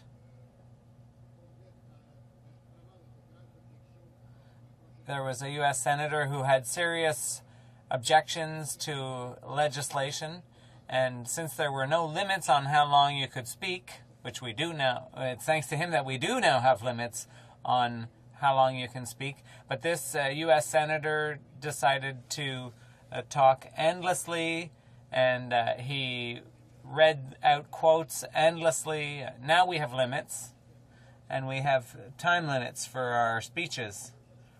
But filibuster suggests that you're using every procedural tactic to delay passage of a bill. But Bill C-2 brings together 5 bills that had been introduced in the previous session. There was a bill dealing with parole, or bail rather, release on bail, and there was unanimity around that. There was no vote. It was passed unanimously, so I don't see how there was any delay or filibuster with respect to that. Then there was, that was C-35. There's also C-32 that made it to report stage, the drug-impaired driving bill. I don't see how we can be charged with, accused of delaying that. Then there was C-27, dangerous and repeat offenders. That went to committee and it died on the order paper. What does that mean? Well, it means that at the end of our deliberations in the spring, when we would normally have started back in the fall, well, there was prorogation of the session. It was the government that chose to prorogue, and so the government interrupted or delayed passage of those bills. There was no discussion, ongoing discussion for those bills. The same thing goes for C-22. In that bill, we were at third reading. It had been adopted at third reading. And in that case, there was unanimous consent again. So for those 4 bills, we had voted in favor of those. So this supposed filibuster, this attempt to drag out the debate because we oppose legislation, well, that's simply wasn't true. There remains only one bill, C-10, which provided for minimum sentences for firearms offenses. Yes, we are against that bill, that one of 5 bills. But it still made it through to third reading on May 29th, 2007. So I can only see one reason for the government to group these 5 bills together. There was no obstruction around 4 of them, but they knew that for C-10, that there were objections, principled objections, which I will get to soon. So they wanted to be able to say that if we voted against C-2, because we're against that part of it, we're also against all the others. That's an argument that comes up over and over again in this House. I find it completely fallacious, and I really don't understand why they keep using the argument. I've never used it, and I probably never will. When you have to vote for a whole group of bills, holus bolus, like the throne speech is a block that brings together a number of measures. Obviously, we're in favor of some of them, but we're against others. So we weigh the pros and the cons, and we generally explain why we're voting the way we're voting. If we decide that on balance, the cons outweigh the pros, for example, in the throne speech, we'll vote against it, even if we're in favor of some measures contained in it. So it's completely false and fallacious to claim that because we voted against the whole thing, that we're against each and every measure in it. The same thing goes for a budget. When people say, well, you didn't vote for the budget which provided for this funding or that funding, well, we may well have wanted this funding or that funding, but we voted against the budget on the whole because on balance, the things we disagreed with, the cons, outweighed the pros, and we decided to vote against the budget. The same thing goes when you vote for a budget. It doesn't necessarily mean that you agree with each and every provision of the budget. So it's a fallacious argument. But this has become a government tactic in order to appeal to public opinion for the next election. They say, for example, that we're against changing the age of consent. That was already adopted by unanimous consent. So now let's get to the heart of the matter, which is minimum sentences. Yes, we have principled objections to minimum sentences. Because in my experience, and I think this is shared by many people who study criminology and have for a long time, is that minimum sentences have no influence on crime. I don't think there's a single member here in the House who'd be able to even say how many minimums are already in the criminal code. People don't know. The most striking example in Canada is for marijuana. I studied law in 1966 and I began working as a Crown prosecutor provincially, and I think that's the first time I vaguely heard mention of marijuana. So it wasn't very popular at the time. It was rare. The whole time I was at university, I don't remember hearing talk of anyone who smoked pot. I didn't even know that expression, and I obviously wasn't the only one. Then I became a federal Crown prosecutor, and I started arguing cases, prosecuting those cases. Marijuana and hash, which come from the marijuana plant. The plant that was growing here had no hallucinogenic properties. So all the marijuana and hash that was smoked, that began being smoked at the end of the 60s, right up to today, all that marijuana back then came from outside Canada. Do you know what the minimum was for importing marijuana to Canada? I'm sure you don't. No more than people did back then. Well, the minimum was 7 years. That was one of the stiffest sentences in the criminal code. 7 years imprisonment for importing marijuana. And yet, while we had that minimum, marijuana consumption started growing to reach incredible heights in the 80s and 90s, and since then it's leveled off at a high level. So clearly the minimum sentence didn't do much. So people aren't even aware of existing mandatory minimums. Now we have a contrary example, which is a success. It's not complete, it has to be completed, but we're talking about impaired driving. We didn't increase the minimums, we didn't impose any mandatory minimums, but there were awareness-raising campaigns, information campaigns, outreach, and we told people about the dangers of drunk driving. Because I remember when I was a student, nobody was talking about that. The attitude was, oh, I can drive. I'm okay. I can still drive. And it wasn't really seen as a criminal behavior. But that's no longer the case. People have been made aware of the problem. They've been educated, and we've seen drunk driving go down. When the first roadside tests were done, the first roadblocks to breathalyzers and so on, about 10% of drivers were stopped. Now when you do it, the same sample chosen in the same way, less than 1% of drivers get caught impaired. So it went from about 10% down to 1% of drivers are now found to be impaired. So young people nowadays, they go to parties, they choose a designated driver.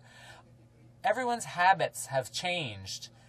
So I think it was more than a mere matter of fear of jail. So mere fear of a sentence is not really the decisive factor. People aren't even aware what the sentences might be. I've studied criminology long enough to know a bit more than the average person. Criminals,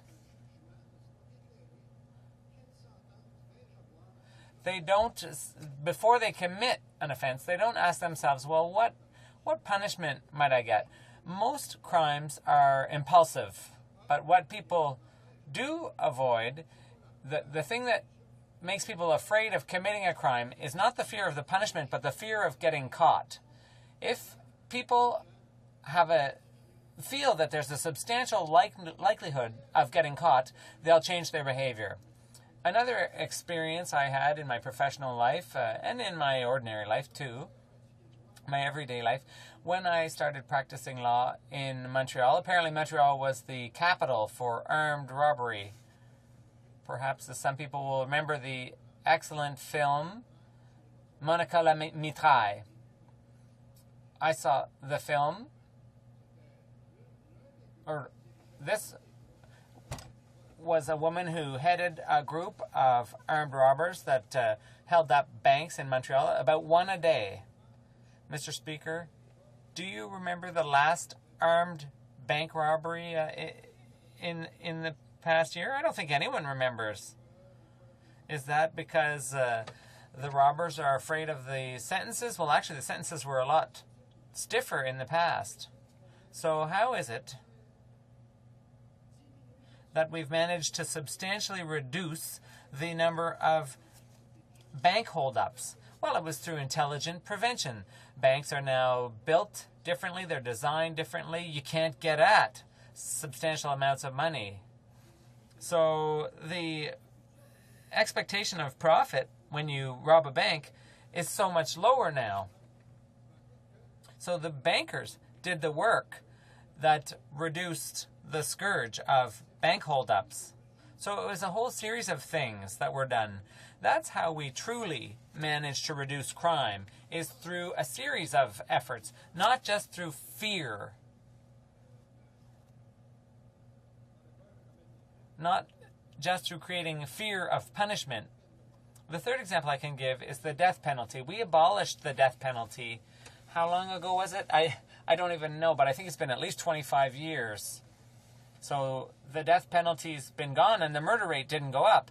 It's actually gone steadily down. I'm not saying that there shouldn't be sentences. There have to be sentences.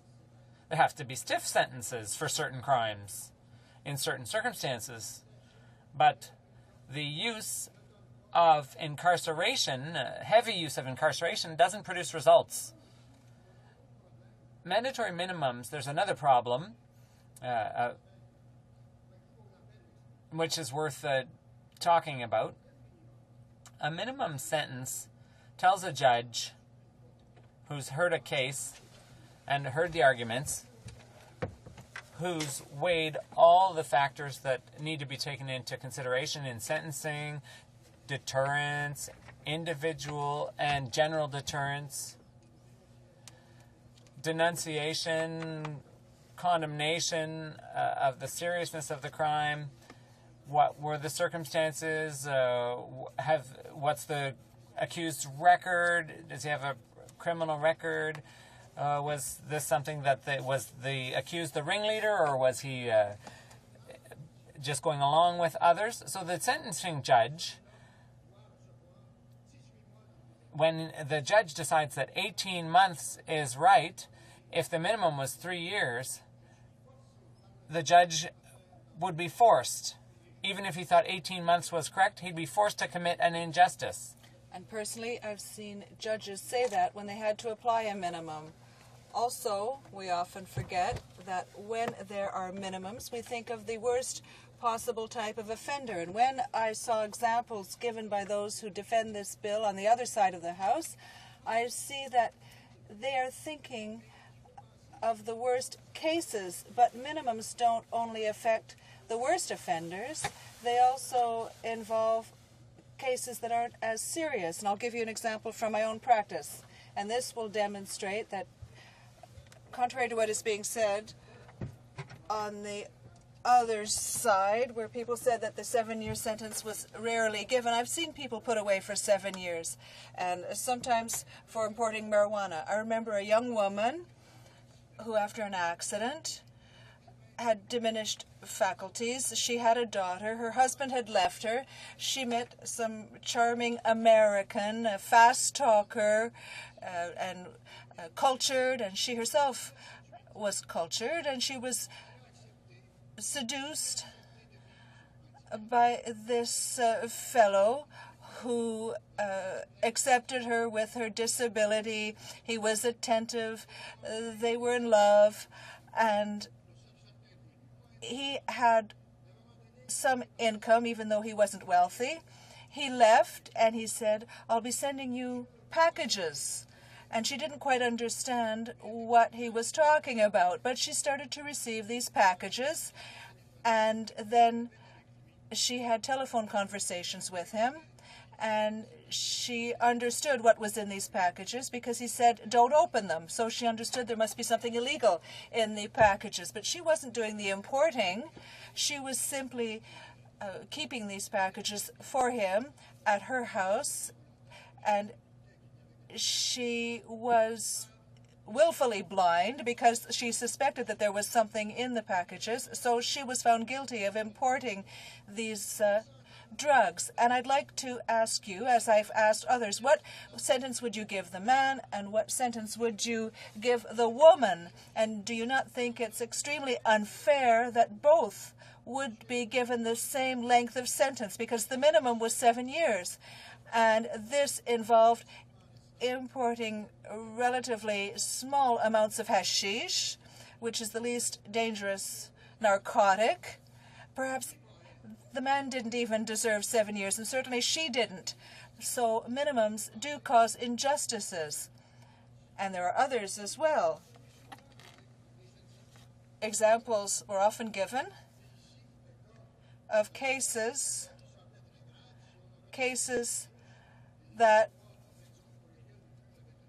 seemed awfully serious, but if that were the case, because I imagine a judge might have given 10 reasons for explaining why a sentence isn't acceptable, but if it was indeed not acceptable, and if in the thousands of sentences brought down every day in Canada, there might be some that seem unacceptable, then the proper recourse wouldn't be Parliament, it would be courts of appeal. And never in the arguments that we've heard for increasing the sentences was there any talk of unreasonable sentences brought down by a court of appeal. And this is extremely important, Mr. Speaker. It's about firearms. In the United States, 7 times more people are being incarcerated, and firearms are freely available. As a commentary, the honourable member for Vancouver Island North. Thank you, Mr. Speaker, and I want to thank my honourable colleague for his comments, and I listened very carefully to many of the things that he said, and he talked a lot about young people and the need for education and supports for young people to change behavior over time, and I think that's so important.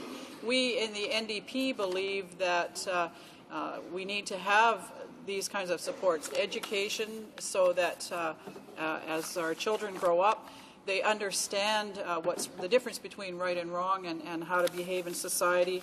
And from what I see from young people today, including from my son, and he talked about young people as they go out drinking now, they have a designated driver. And the first time my son said he was going out with his friends on a party, and I was quite worried about it, and they had between themselves selected a designated driver, and I thought that was very responsible. And so what I've seen from young people is this responsibility, which shows a maturity in people so young, and I think that says a lot about the education system and how we are bringing up our children today. And so I know there are a lot of young people out there who are very conscious about the environment and society in general, and want to be good citizens. And so, Mr. Speaker, just with regards to this bill and why it's here before us today, and we're accused of stalling things, and I just want to know if the honourable member thinks that isn't it a bit hypocritical of the government to make those accusations on our parties when they're the ones that prorogue this House and put everything back to square one. The honourable member for Marc-Aurèle-Fortin. I wholeheartedly agree with you. However, what is important to the government in introducing this bill is appearances. They want to correct perceptions, and they're putting the debate in a way that will make us look soft on crime and make them look tough on crime. There was an expression by the member for Etobicoke Lakeshore. I think it was great. He says we should be smart on crime, and that is give the right sentences to the right people at the right time. And I also think about what happens to young people in jail. There might be young people who reoffend or who have done something because they're influenced by others. And if you want them to improve, the worst place to put them is in jail. And it causes other problems as well. And something else, the United States incarcerates 7 times more prisoners than we do. I don't remember the exact budget for our corrections services, but we would have to spend about 7 times more to be the same as the United States, and we would be putting these people in crime university, which would represent an even further danger to society. Questions and comments? Thank you, Mr. Speaker. A question I had of my colleague is, there's a number of elements in this bill that the House had already passed and, of course, had already been thrown back to square one by this move by the Conservatives. One of the contentious elements of the bill is the attempt to tinker with the whole dangerous offenders provision. There's been some advice that's been given that this law will actually not stand up to a charter challenge, and I'd like to ask the honourable member what he thinks of that and the likelihood that we're bringing forth a law that at the end of the day simply will not pass legal muster. The honourable member for Marc-Aurèle-Fortin. Well, I would tell the honourable member, Mr. Speaker, through you, I would say that since the Charter, the Supreme Court has surprised me on numerous occasions, so I would hesitate to predict what the court would decide. However, I can say what parameters would be used by the court. I think the provision against which a number of members have spoken out is the provision that deals with onus, the ones who would be designated dangerous offenders would have to prove that they're not dangerous offenders. It's the reverse onus, but that would be after a number of guilty verdicts that the person would have to prove that he or she is not a dangerous offender. And all of these decisions would have been considered reasonable at the time. So it isn't really an onus, but it is a requirement to demonstrate, because once a conviction has come down, it is supposed to have been reasonable. But I have a hard time understanding that the need to demonstrate for something that could lead to an indeterminate period of incarceration would meet the criteria of the Charter. Questions and comments? Honourable Member for Manicouagan.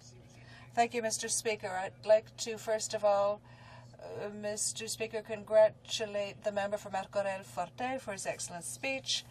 And I think it is an honor for the members of his riding to have a member with so much experience. And it is wonderful for the members of his riding. It's also an honor for us as members of the Bloc to have among us a member with so much experience, such wonderful qualifications, and he is doing such a good job for us here today in the House. Now, when you interrupted the honourable member for Martorell Forte because his time had expired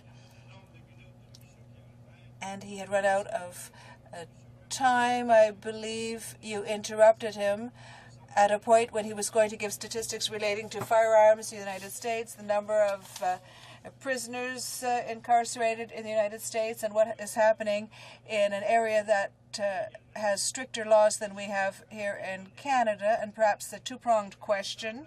We know that all sentences of 2 years less a day, well, the federal government can regulate sentencing, but any sentence of 2 years less a day would be served in a provincial facility, and the federal government might adopt legislation here in Parliament, but it would be up to a provincial facility to pay for that incarceration, and therefore the citizens of Quebec would be paying for it as well. The honourable member for Martorell Forte. Well, Mr. Speaker, the honourable member was very kind, but I would say that it's an honour for me to represent my riding, and I know that is the case for all members who are here in the House. I do have some professional experience, and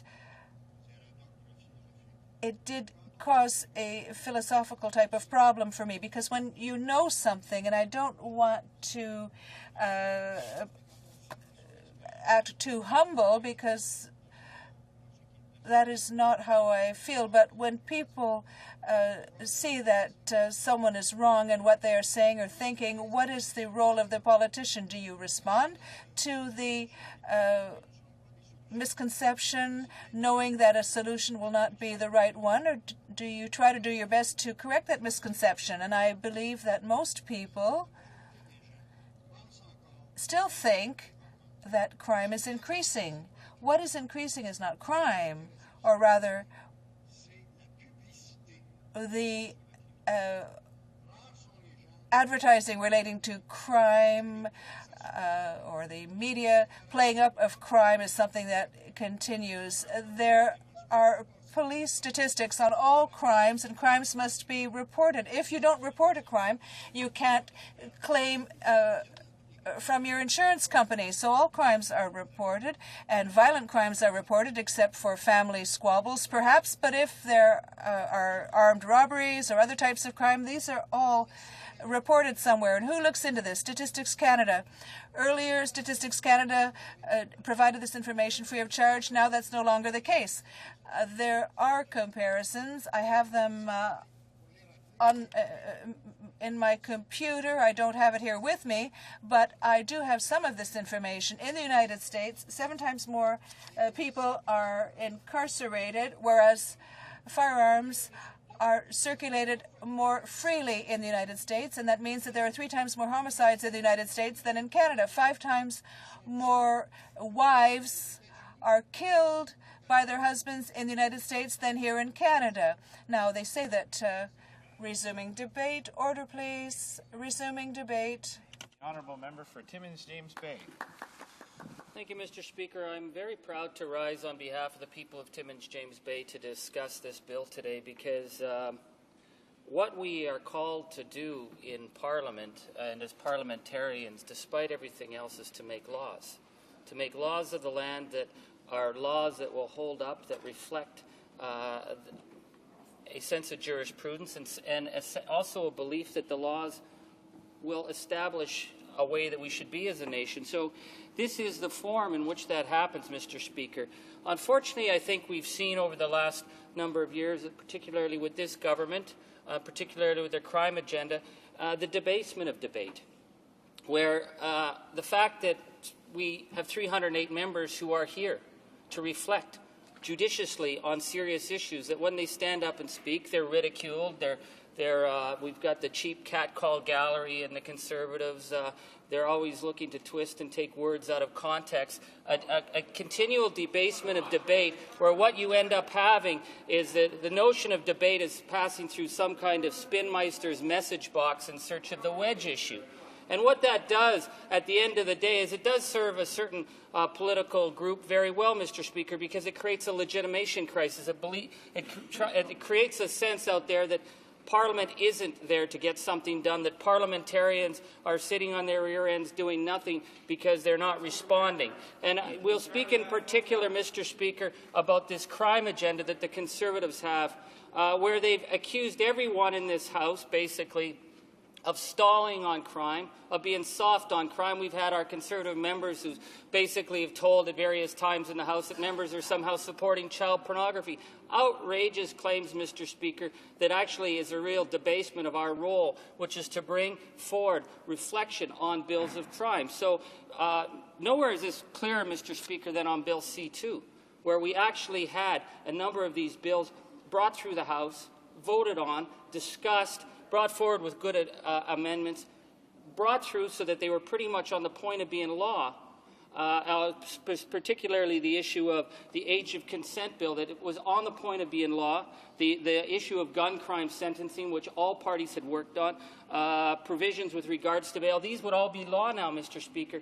And yet the Conservatives prorogued the House, and then they let those bills die, started the whole process over again, and started to, again, try and accuse whether it's our friends in the upper chamber of not doing their job, of telling members here that if we even stood up and asked questions, we were being soft on crime and delaying the issue. Mr. Speaker, it's a total obfuscation of fact, and it really raises questions. Why are these laws not already law if this government was serious on a crime agenda of actually getting laws that would work for people? They were sitting there, they were ready to go. But, Mr. Speaker, what we have is the continual debasement and cheapening of political discourse, which leads me to, of course, the little shenanigans we saw in statements today, question period.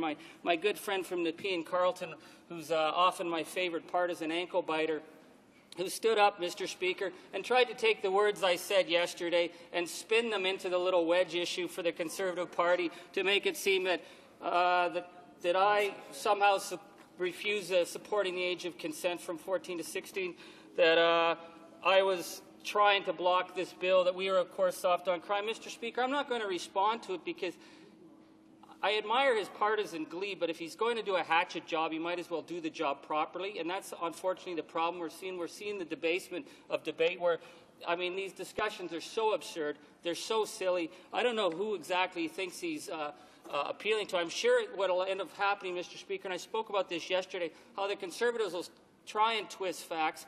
They will misrepresent what was said. And then, of course, their spin doctors will take the 10%ers. I just want to caution the honourable member. I heard a term. I didn't hear the entire sentence in which it was used, but I heard a word used to describe one of the other honourable members. I just want to caution the honourable member. I'm not sure if ankle biter would be found to be parliamentary, but if we can get away from those kinds of words when discussing. He's not listening to you, Speaker.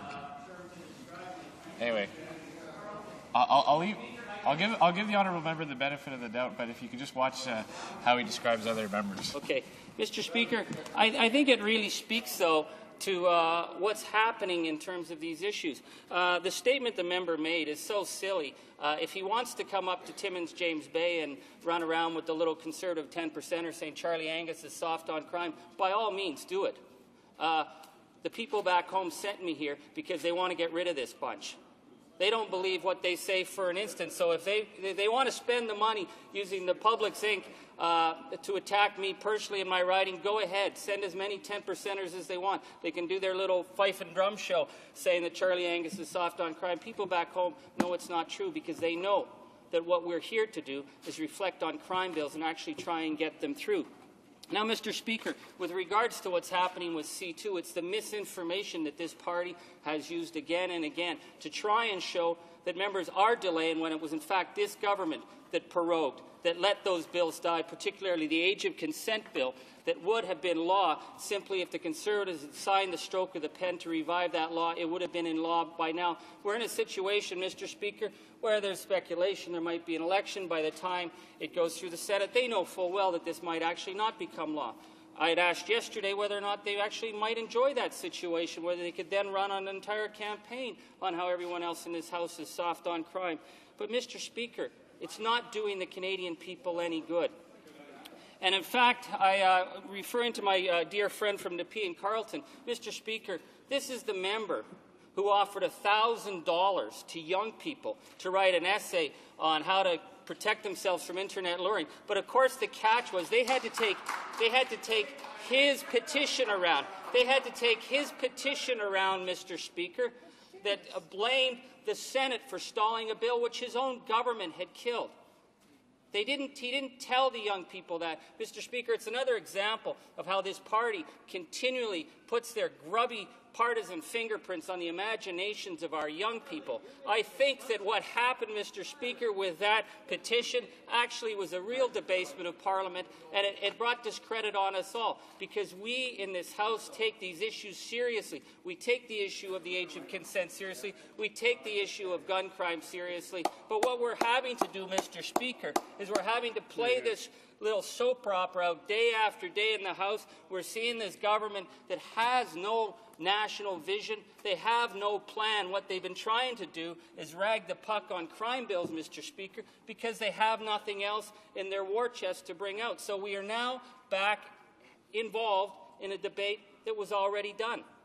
A debate where everything had been settled, the parties had brought forward, and yet this government starts the whole clock back at the beginning to roll it out. So when we look at what's happening, Mr. Speaker, in terms of this government's crime agenda, no wonder people don't have faith in politicians. If a government is willing to be that partisan about issues of protecting the public, then how could we actually have faith in them on anything else? Yesterday when we were talking about, I don't know what it was, Mr. Speaker, we have so many crime bills coming forward. Is it mandatory minimums for bicycle theft, mandatory minimums for furniture theft, Mr. Speaker, getting tough on whatever this government has? If you look at their list in the docket, all they have are more and more crime bills. But the problem, Mr. Speaker, and I pointed this out yesterday, it's like a wound that can never be healed. Because all you need is one more horrific crime, all you need is one more drunk driver, and then, of course, you will have that same wedge issue-driven partisan agenda to stand up and say, look, we had another drunk driver, our laws aren't serious enough. What it's doing, Mr. Speaker, is debasing the larger issue, is what should be the policy of this country in terms of crime. Do we need to get serious on gun crime? Certainly. Do we need to have policies in place to take on gangs? Yes, indeed. We need to target effectively, Mr. Speaker, the ability of police to serve the regions of our country where we are seeing the spikes in crime. But we also need to have a clear, coherent plan for dealing with criminals and recidivism, Mr. Speaker. The member from Nepean Carleton, I keep going back to him because it was such an amusing piece. In fact, I might actually send it out as a 10%er on my own just so people could see what they would have if they had a Conservative member instead of myself. He said that I was opposed to the 3 strikes you're out policy. Well, yes, Mr. Speaker, I am. I am certainly opposed to what the Conservatives are trying to do with their simplistic 3 strikes you're out, where we see in California people sentenced to life for stealing a pizza. That is the direction that this government would like to take us. But, Mr. Speaker, what it is, it's a larger issue.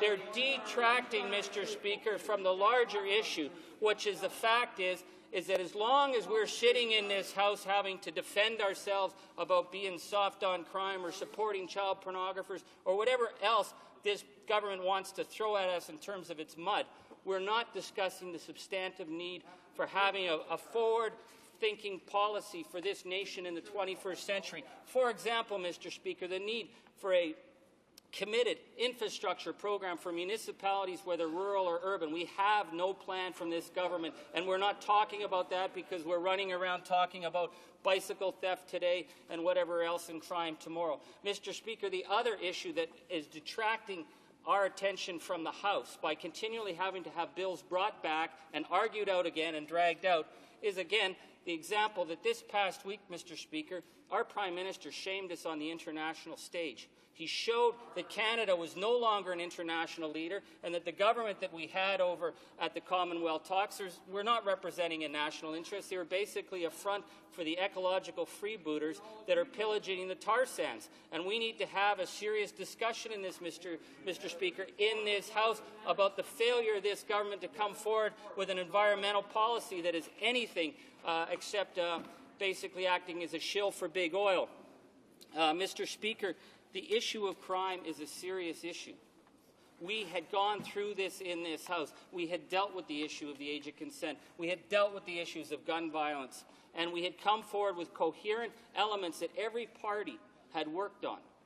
And at the end of the day, Mr. Speaker, that is our role as legislators. We have to bring forward the experience of our communities so that we are bringing laws that will actually work. Laws that can be applicable on the streets. Laws that the chiefs of police will say, yes, we need. Laws of people who work with cases of recidivism will say, yes, this is a coherent policy. So at this point, we are now going through an entire debate process that should have already been done. These laws should be on the books. So why are we debating it again, Mr. Speaker? I'm not sure. But I will certainly not, at this point, turn around when the Conservatives say, take it or leave it, stand up or sit down. It is my role as a legislator to speak out on bills, and I will continue to do that, regardless of the partisan mailings that go into my riding, regardless of whether they get backbenchers to stand up and attack me or any other member of this House, Mr. Speaker. Let them do it. It does not detract us from our job in this caucus of reflecting on the bills that are brought before this country to ensure that when we bring laws, that they are workable laws and that they are laws that will actually, at the end of the day, bring us forward as a nation rather than backwards, which, of course, I would like to finish, Mr. Speaker, on the three strikes you're out policy.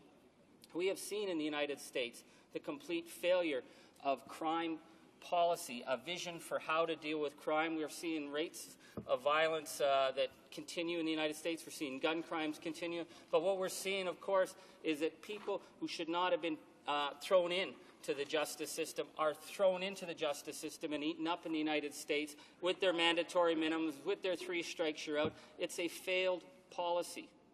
And the only thing worse, Mr. Speaker, than a failed policy is someone who looks at that failed policy years later when they have all the empirical evidence in the cold light of day and makes a calculated decision to approve a failed policy. That is something worse, Mr. Speaker. It's much worse than the mistake our American neighbors made.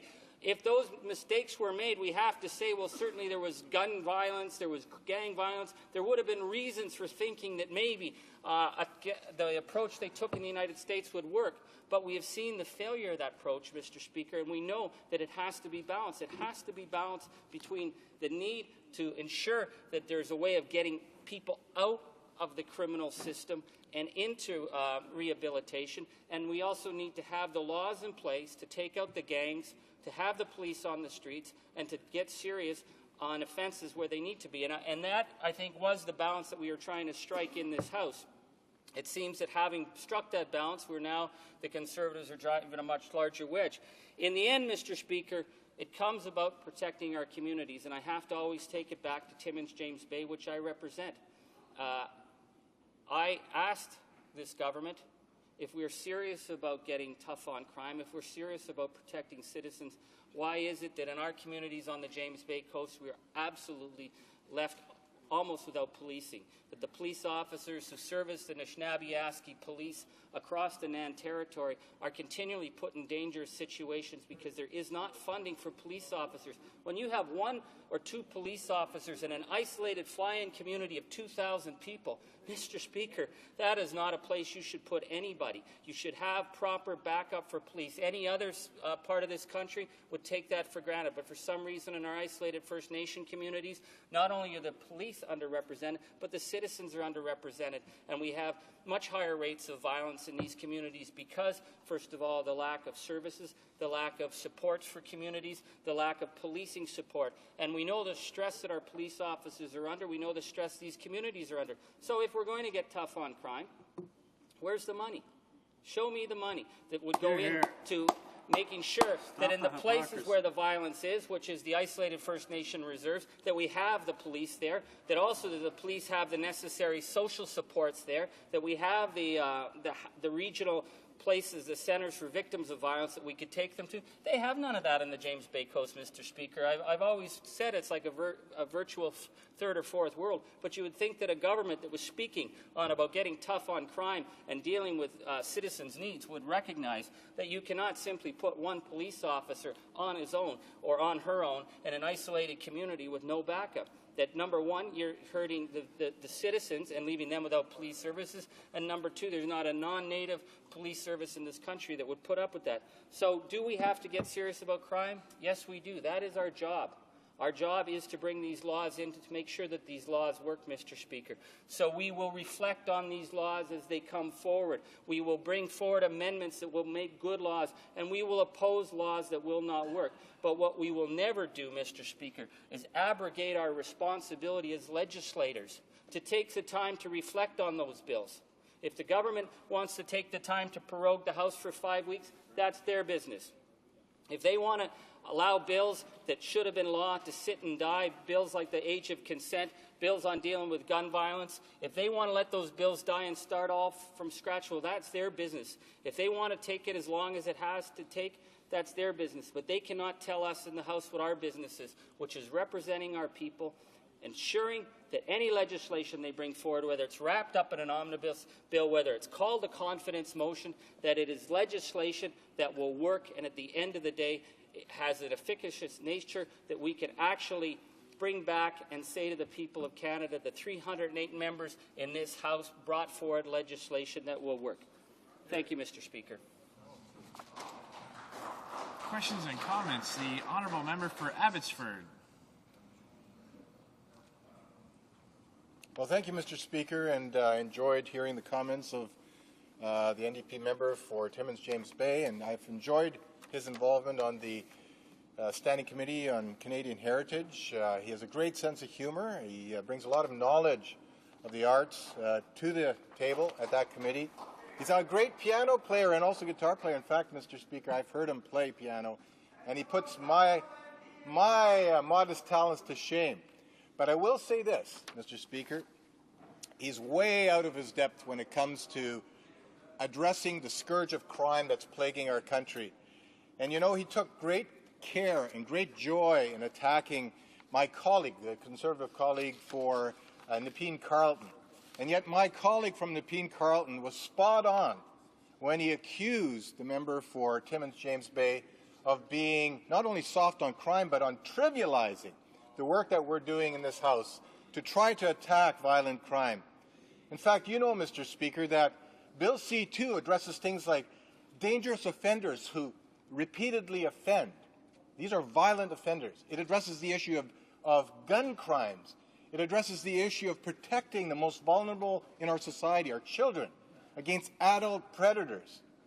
And yet he refers to it, and I quote, he refers to us as Conservatives as wanting to run after the kids who steal handbags.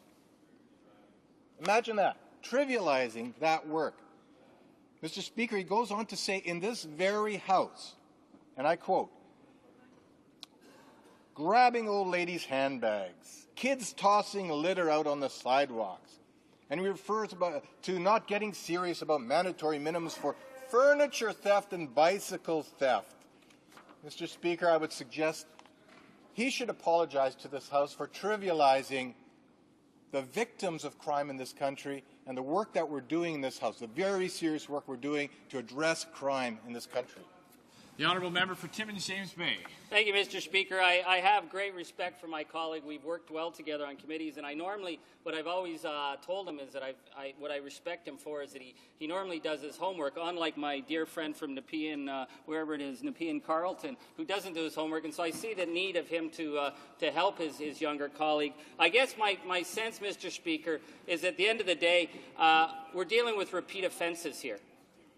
The repeat offence is that we've got a bill that was already pretty much law, and we had to start it over again. So I think there's a bit of a reverse onus on the Conservative Party to show us that they're actually serious about getting tough on crime and not just playing it in the House. So I was more than willing to go through this first round of bills, Mr. Speaker, and the member will know that I probably spoke once or twice on it, and I spoke about the need to raise the age of consent. I'm more than willing to speak a lot more this time because I believe there's a reverse onus for this government to get serious and stop playing games in this House and run these bills through again and again. And as far as my friend from Nepean Carleton basically saying that I am not on side on raising the age of consent, well, he obviously doesn't do his homework, but that's okay. I didn't expect him to, but I'm sure the member from Abbotsford will know, wherever it is in BC he's from. I get my places all mixed up once I get about...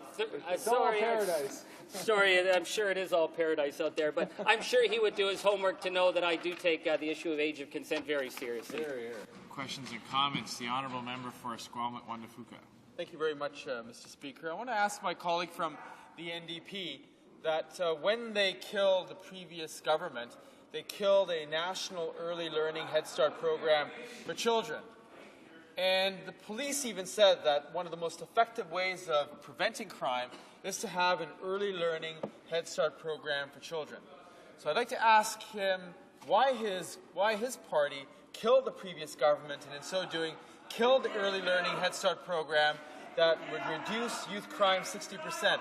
I would also like to ask him whether he would support the government's initiative to criminalize low-level drug dealers who are actually addicts who are paying for their addiction through drug dealing, and that those people should be treated as a medical problem rather than a judicial problem, and differentiating those people from the commercial grow operations and the organized crime gangs that are the real parasites who are trafficking, and those are the real criminals in this equation. The honourable member for Timmins James Bay. Order, please. Thank you, Mr. Speaker. Well, number one rule in this House is don't lead with your chin. I would certainly say, why would he continue to give us credit for bringing down a government that the Canadian people were so sick of they threw out? I think it does misrepresentation to the will of the average smarts of the average Canadian citizen who recognized that his government was so hopelessly corrupt that they were thrown out. But if he wants to put all that credit on the 29 or 30 New Democrats, I'm certainly willing to take some of that credit, but I think it is misplaced, Mr. Speaker. The reality is that this is a government or a party that still doesn't get it, that they misrepresented what they were here to do, that they did not deliver on an early childhood education program. They did not come through with an environment program. They ran out the Red Book for how many years? 12, 13 years. And one of the greatest pieces of electoral spin in history was they just stripped the cover off the Red Book each election, put a new date on it, ran with the same issues again. And yet when they were there in the final dying days, when the Prime Minister, remember that pathetic example on television where he begged the people, he said, just give me till Gomery, give me 30 days, 60 days, I'll call an election, but please just give us that chance. Well, the election happened 30 days before that. But yet, Mr. Speaker, in that period between the 30 days when we helped bring down that corrupt government and the Prime Minister would have had his election, that was the moment when the Liberals took every unfulfilled promise that was ever put in the Red Book and flung it across the country as some great fulfilled national vision. Mr. Speaker, no wonder the Canadian people threw them out. I just want to remind honourable members about the rules and standing orders relating to relevancy. And I just hope that all members, both in their questions and comments and in their speeches, stick as closely as possible as they can to the actual substance of the bill. I think we have time for one more question and comment. The honourable member for Burnaby, New Westminster. Well, thank you very much, Mr. Speaker. I enjoyed the presentation from the member from Timmins James Bay. As always, he makes a lot of sense. Hopefully members in the other three quarters of the House will listen to what he said. But I wanted to ask him, we had under the Liberals repeated promises that were always broken, whether that was the child care promise broken for 13 years, Aboriginal rights broken for 13 years, and a whole variety of other things. Now we have the Conservatives who made a bunch of promises that they are now breaking in fact, in what they are trying or attempting to bring through the House in terms of justice. He pointed to a number of measures that they could have taken if they were serious about being smart on crime that they haven't taken. So I'd like to ask him, does this Conservative government govern the same way the former corrupt Liberal government governed like? The honourable member for Timmins James Bay. Thank you, Mr. Speaker. Well, it's such a wide-open question, but I will take my deference to you that I'll try and stick close at hand to the subject of crime, as opposed to there's not enough hours in the day for us to go through all the shenanigans of 13 years of Liberal corruption, Mr. Speaker. I'm sure the folks back home would love me to sort of do an itemized list.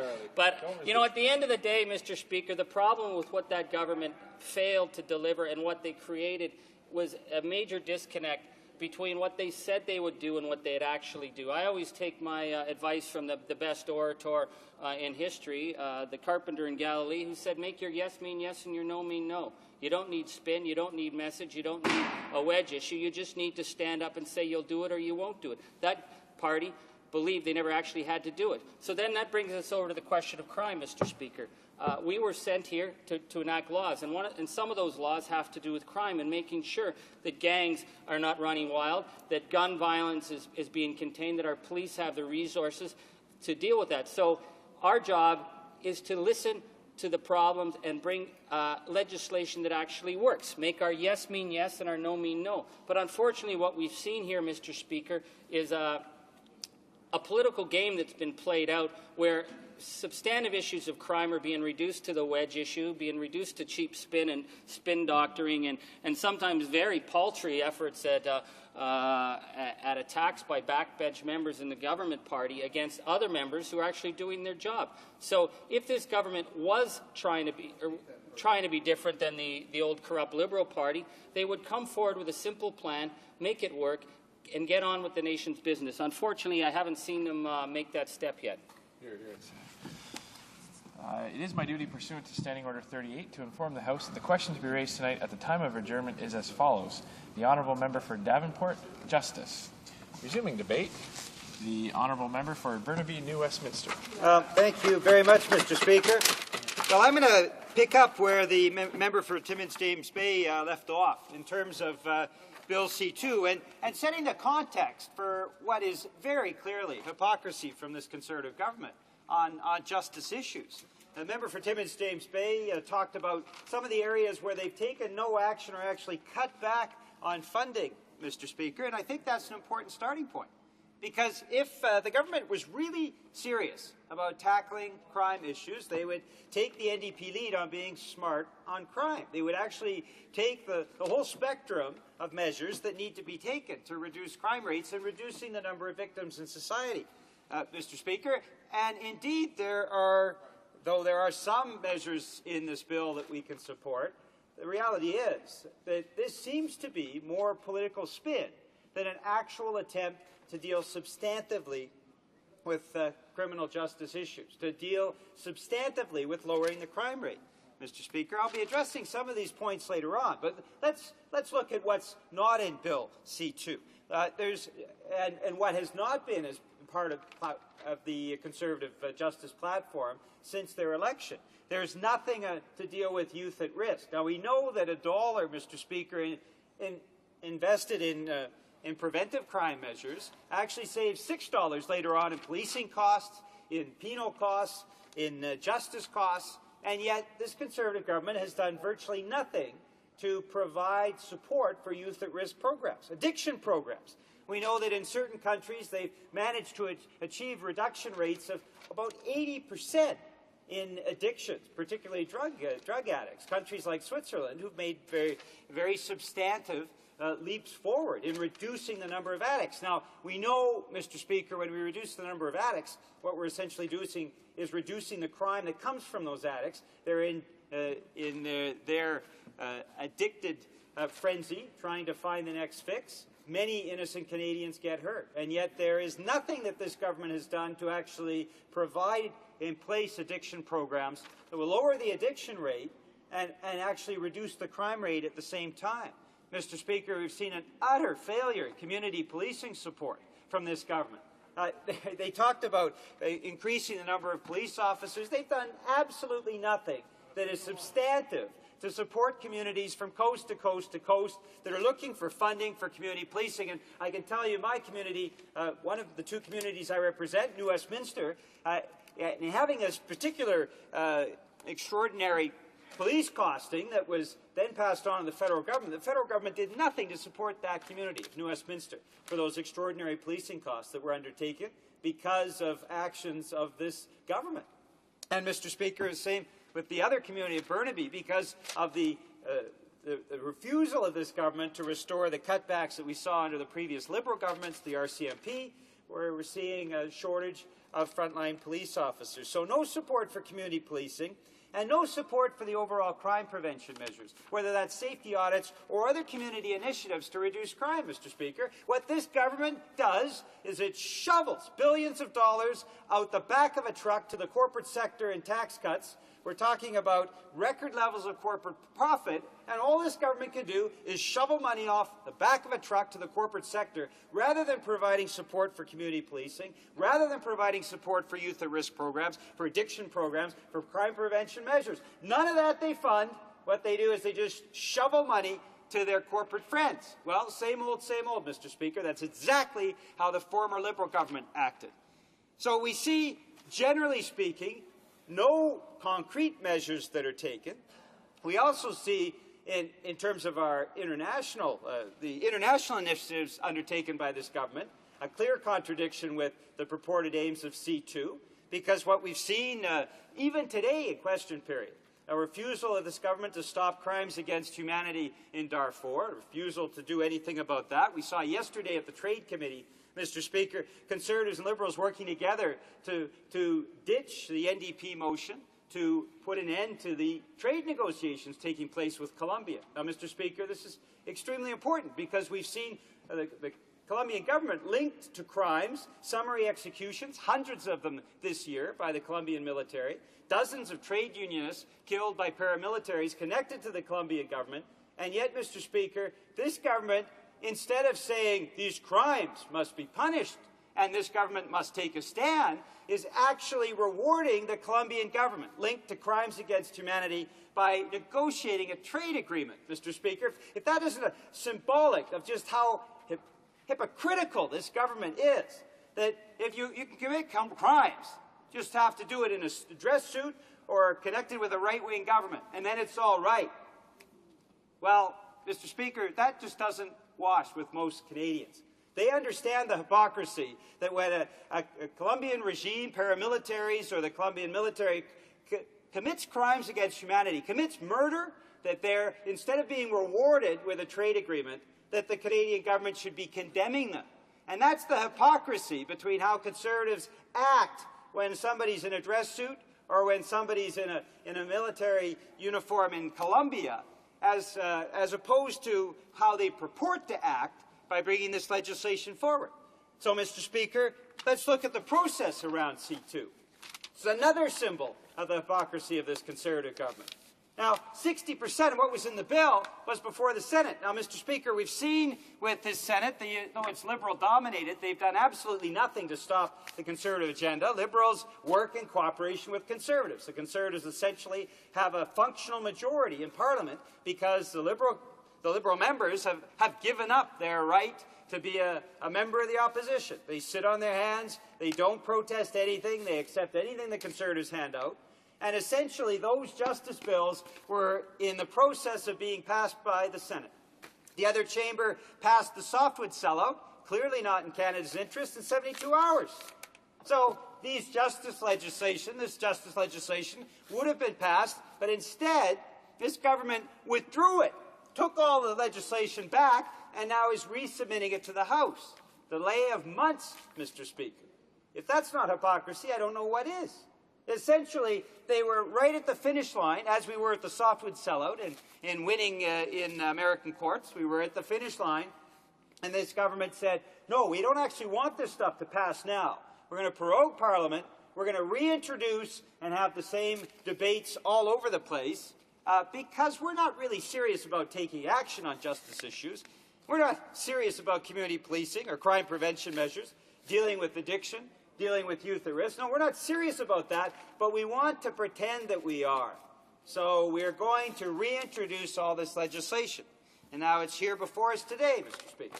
Well, they said they wanted to deal with dangerous offenders, Mr. Speaker.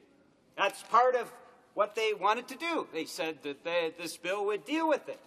And as the member from Abbotsford well knows, because he's been doing the same kind of mailings into my riding that the member for Timmins James Bay mentioned earlier, this legislation will be thrown out under a charter challenge.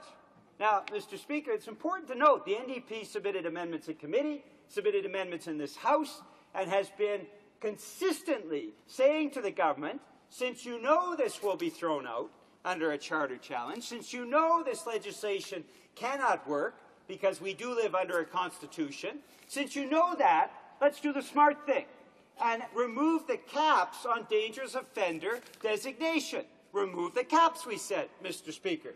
Well, look right here what is in the bill, Mr. Speaker. I'll read it because I think it's important for Canadians to know the intense hypocrisy of this government. An application under subsection 1, referring to dangerous offenders, takes place not later than 6 months after that imposition. And it's repeated in Clause B, that is not later than 6 months after the imposition of sentence. Still in the bill, Mr. Speaker, the limit of 6 months. Is that important? Well, yes, it is, Mr. Speaker. The balcony rapist, Mr. Paul Callow, who was released because of these provisions that are currently in the criminal code, continued by this Conservative government, he was released into the community because there was no provision in the criminal code for designation later in sentence of a dangerous offender.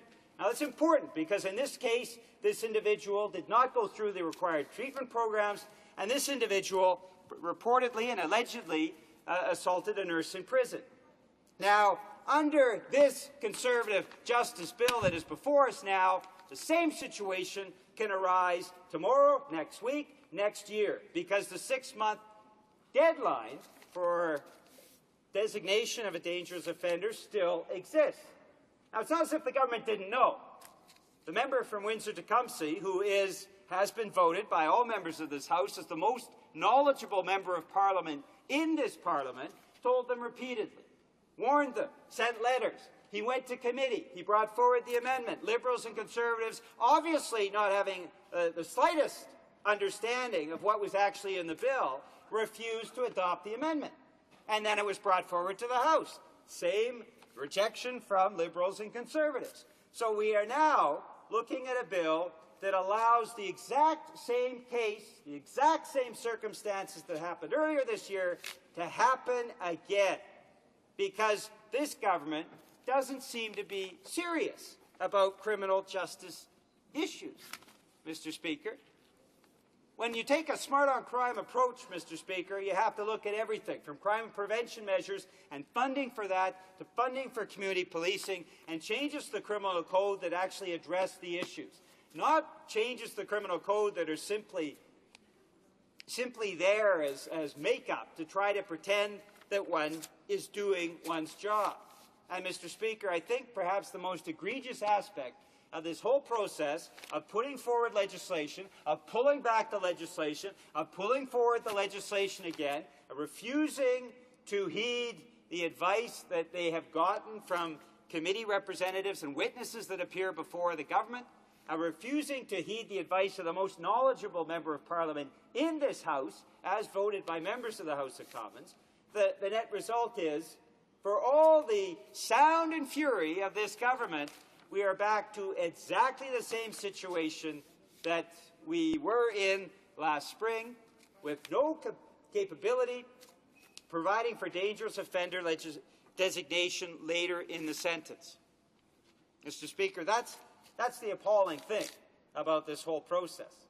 It's the appalling thing about the hypocrisy when crimes are committed internationally that the Conservatives simply say, oh, that's fine. You can commit a crime. You can commit a murder.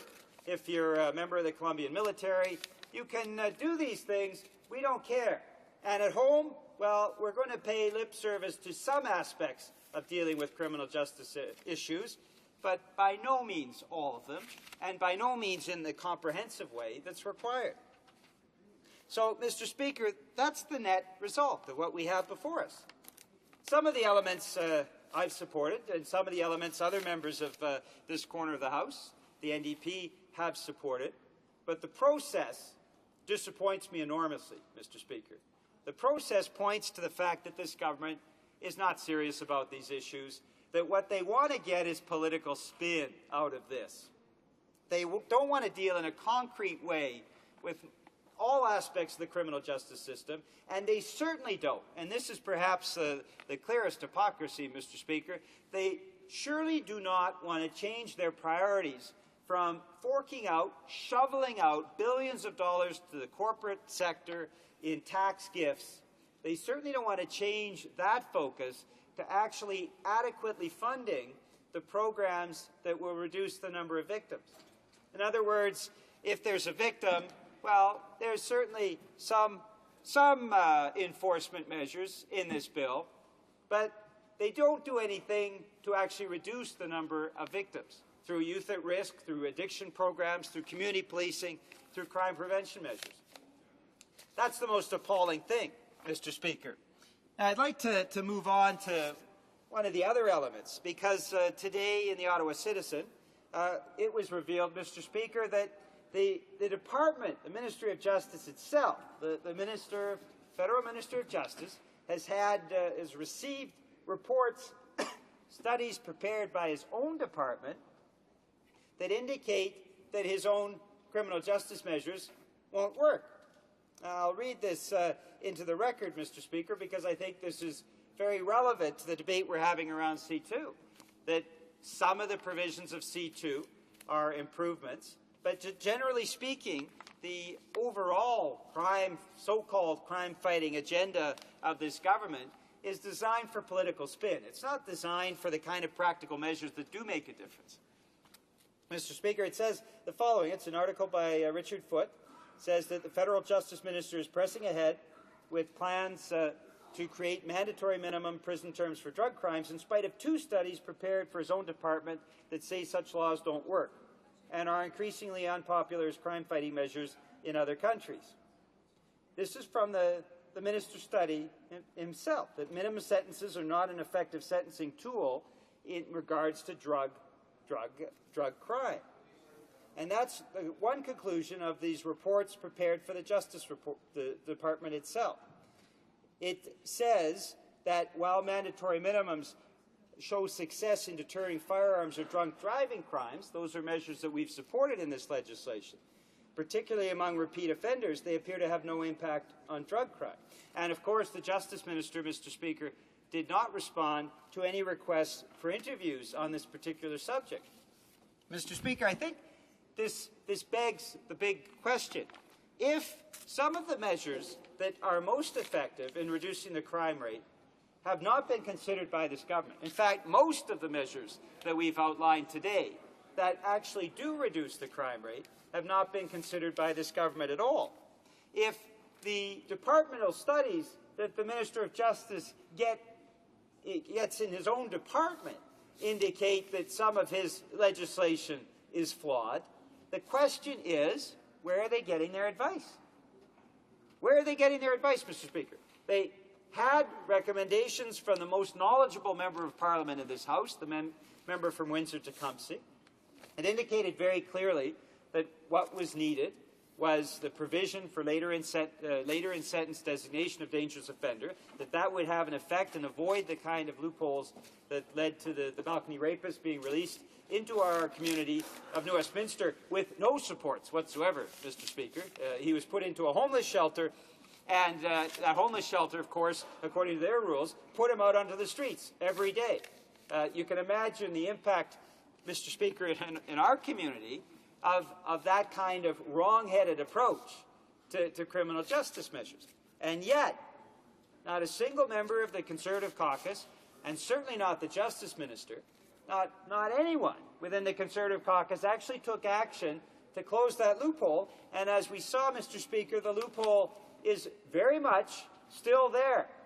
This legislation that the Justice Minister is bringing forward, that the Conservatives are saying adopt, still has the loophole here. So their political spin about actually dealing with that issue very clearly is nothing but spin. Mr. Speaker, the studies indicating some of the other legislation coming forward is ineffective come from the Justice Minister's own department. So if what is very clearly here in place is legislation that doesn't do what it is purported to do, it doesn't deal with the issues that it is supposed to deal with, you have to ask the question, Mr. Speaker, you have to ask the question, what is the real agenda here? And Mr. Speaker, the real agenda appears to be trying to have this Conservative government campaign on crime and justice issues without having done a whole lot on those issues, Mr. Speaker. They have flawed legislation, admittedly flawed legislation, that they have not worked to improve. In fact, they have legislation that was almost passed that they pulled back. The former Justice Minister was fired because of the admittedly poor nature of some of the legislation that was coming forward.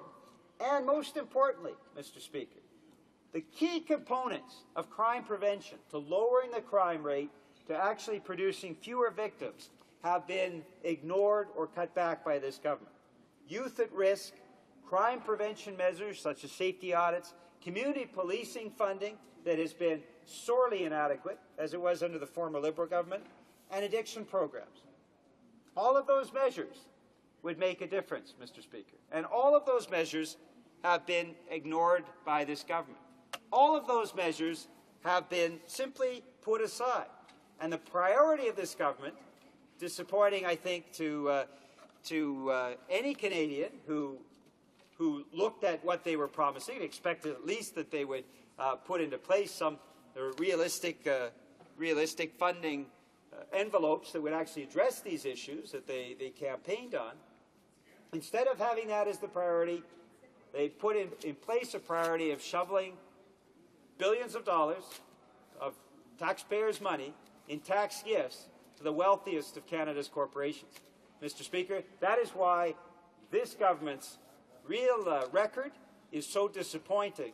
And that's why when we look at Bill C-2, we can only look at it as, with some good elements, a missed opportunity.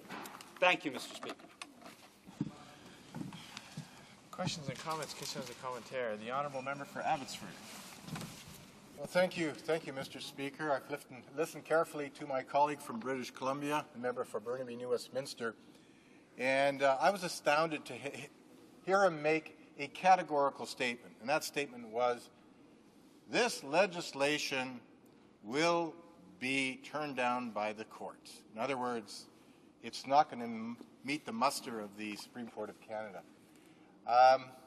You know, this is typical, Mr. Speaker, because whenever our government has come forward with legislation that's going to get tough on crime in Canada, make our streets and communities safer, the typical response we get from the NDP is what? You're trampling on the rights of the criminals, of the accused. There's one word, Mr. Speaker, that you never hear from the NDP. Victims, exactly. My colleagues from the Conservative Party got that right. You never hear from the NDP the word victims. They're the ones that are caught in the middle. So, Mr. Speaker, I would suggest that the member for Burnaby New Westminster consider his position. I'm again astounded by the fact that after all the railing against this legislation, Bill C-2, that he's just finished, some 20 minutes of rambling and ranting, what did he do yesterday when he had a chance to stand up and say, I'm against getting tough on crime? What did he do? He got up and he voted in favor of the legislation. How can that be, Mr. Speaker? I asked the member that. The honourable member for Burnaby, New Westminster. Well, thank you very, very much. And obviously, Mr. Speaker, the member for Abbotsford was asleep at the switch again, because he knows full well that the dangerous offender provisions don't do what we need to have in this legislation. Despite the fact that the NDP pushed that legislation, said close the loophole on the 6-month limit, the Conservatives refused to close the loophole. So the loophole is in the legislation, and he knows that full well. So what the issue is not that you're tough in crime, you're stupid on crime, Mr. Speaker, no offense. But what we essentially have here is legislation with none of the funding in place for community policing, none of the funding in place for crime prevention, none of the funding in place for addiction programs, none of the funding that actually reduces the number of victims, of which, if he had been listening, I just wish for once a Conservative member would actually listen to what's being said in this House rather than reading always from their prepared text. They always have their talking points from the Prime Minister's office. They never deviate from that. But if he'd actually listened, he would have heard references at least a dozen times to victims. And to say, because the Conservatives have brought forward amendments to the criminal code, even if they don't do what they are expected to do, even if they don't do that, and have refused to provide all of the funding that actually reduces the crime rate, crime prevention programs and policing, that they're strangling by their refusal to fund that while they spend billions of dollars in corporate tax gifts, what he's doing is simply proving my point, that the Conservatives are hypocritical on crime issues. Order, please. Questions and comment. The honourable member for Squamish, Wandafuka. Thank you very much, Mr. Speaker. In Vancouver, we have a serious problem, as we do across the country, in terms of the epidemic of HIV/AIDS and other bloodborne pathogens that kill a lot of people. And some of that, of course, is driven by sharing of needles and addictions, particularly narcotics. I'd like to ask my colleague from the NDP, who's from British Columbia, whether or not his party will support our party in trying to convince the government to support not only a longer-term expansion for the life of the Insight Supervised Injections program in Vancouver, but also... Order. I made a comment earlier today about questions and comments being relevant to the bill before the House. I'm afraid I just don't find anything relating to Bill C2 in the question. If the honourable member has a few seconds to ask a question relevant to the bill, I'll allow it. Thank you very much, Mr. Speaker. The relevance is, of course, the connection between drug use and crime that we have. So I want to ask my member again if he wants to support the expansion of supervised injection sites across the country, and also the Naomi Project, which is a narcotic substitution program which saves lives and reduces crime.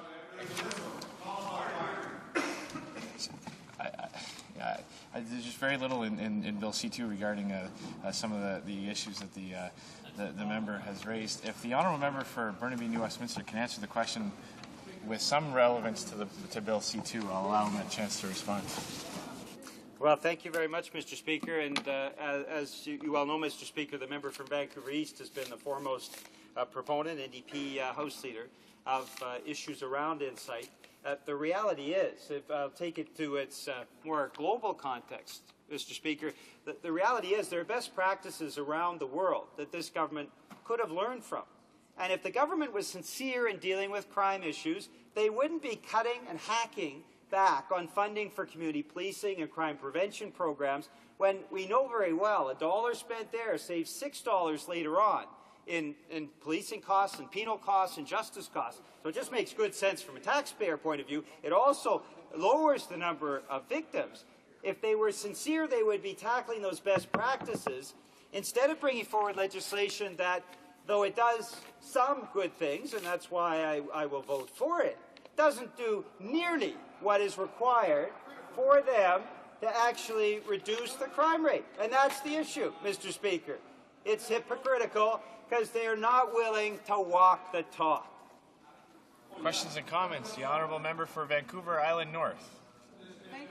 Thank you, Mr. Speaker, and it's always a pleasure to sit through a discourse from my colleague from Burnaby, New Westminster. Mr. Speaker, he talked about the hypocrisy of why we're at this point in discussions today, and the partisan politics that has been being played around these crime bills. And I think it's important to talk about forward-looking leadership on prevention of crime and the things that the NDP talks about. But I just want to quote, Mr. Speaker, my honourable colleague from Windsor-Tecumseh, when he talked in his speech about how the NDP, or sort of the 5 parts of this bill, 4 of which the NDP is okay with, and then the one that we're having some trouble with, and he mentioned that quite eloquently in his speech. But the most knowledgeable member of Parliament, the member from Windsor-Tecumseh, said the balance of the bill had provisions in it that we either had ourselves brought forward in the last election in our political platform, or were prepared to support the government on because we felt that it was in the best interest of Canada. It actually either protected people or met the requirement of having to make amendments to the criminal code where it was long past needing these amendments. And then, Mr. Speaker, the member from Windsor-Tecumseh went on to talk about prevention and name some of those things. And then a little later on he said, the greater majority of this bill is a bill that we looked at and said, yes, these are good provisions. These are provisions that make sense in terms of building a fair, equitable justice system that protects our society. So I just want to ask my honourable colleague if he could maybe give us some more examples of the kinds of things that could be put in place to reduce crime, the preventative measures that Canadians are asking for. The honourable member for Burnaby, New Westminster. Well, I thank my colleague from Vancouver Island North for her question. I know that she's very concerned about criminal justice issues and been doing a remarkable job in the House of Commons. And she raised an interesting point that we're going back over, I think, the 3rd or 4th time now that the Conservatives are inserting what's the same legislation. They inserted it, they bring it back to the House, they put it in the Senate, then they prorogue the House, they reintroduce it under a new form. It's been a shell game that they've been playing with Canadians, and it's really tragic and unfortunate that they are playing this shell game around criminal justice legislation at the same time as they are cutting back what are the key areas to actually reduce the crime rate. And we've mentioned some of them: youth at risk programs, community policing programs, crime prevention programs, things such as safety audits for neighborhoods and apartment buildings, things like addiction programs. All of those measures in other countries have led to a substantial drop in the crime rate. And this government seemingly only takes on legislation, very much on the American model. Some of the legislation is good, some of it's very poorly crafted, but the end result is not going to be what they promise Canadians. Is the House ready for the question? Yep. Okay. The question is as follows. Mr. Nicholson, seconded by Mr. Thompson, New Brunswick Southwest, moved that Bill C2, an act to amend the criminal code and to make consequential amendments to other acts, be now read a 3rd time and do pass. Is it the pleasure of the House to adopt the motion? Yes. Agreed? Agreed. Carried? Carried on division? Carried on division. The projet de loi, 3rd reading of this bill. Orders of the day. Government orders, government bills, Commons. C-28, the Budget and Economic Statement Implementation Act of 2007. Ms. Ambrose, for Mr. Flaherty, seconded by Mr. Hill, moves that Bill C-28, an act to implement certain provisions of the budget tabled in Parliament on March 19, 2007, and to implement certain provisions of the economic statement tabled in Parliament on October 30, 2007, be now read a 2nd time and referred to the Standing Committee on Finance. Debate. The Honourable Parliamentary Secretary to the Minister of Finance. Well, thank you, Mr. Speaker, and it is indeed a pleasure to get on to the discussions of Bill C-28. We've all been waiting for this 2nd budget implementation bill to finally get to this House, and we're so excited to be discussing wonderful things, all of the wonderful things that are in this. Some tax cuts that, Mr. Speaker, Canadians have been waiting for. And we are certainly seeking quick passage of this so we can make sure that Canadians see their tax cuts as soon as we can possibly get this through this House. I'm very pleased to present Bill C-28 today at second reading. As you know, the first bill to implement measures from Budget 2007 received royal assent on the 22nd of June 2007. This comprehensive bill also proposes to implement bold new measures from 2007 economic statement that will reduce taxes further for Canadians and usher in a new era for Canadian business taxation, while further reducing the federal debt. The measures in Bill C-28 are key components of this government's strategy to create a tax advantage, one of the priorities identified in our long-term economic plan, Advantage Canada. To that end, there is little doubt that our government is well on its way to establishing a proud legacy of tax relief. In fact, we have provided broad-based relief in personal income taxes, consumption taxes, business taxes, and in excise taxes. Moreover, we have made tremendous strides in a short period of time. But we're not finished yet, Mr. Speaker. Canadians expect their government to help them build on this legacy. They want a government that sets clear goals and delivers concrete results for all Canadians. And we have done that.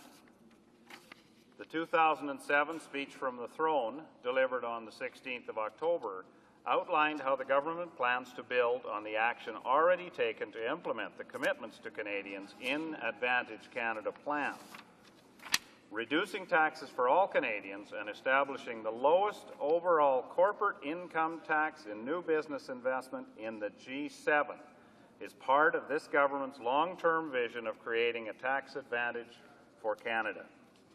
With the almost $60 billion in tax reductions for individuals, families, and businesses announced recently in the 2007 economic statement, we have reached that goal.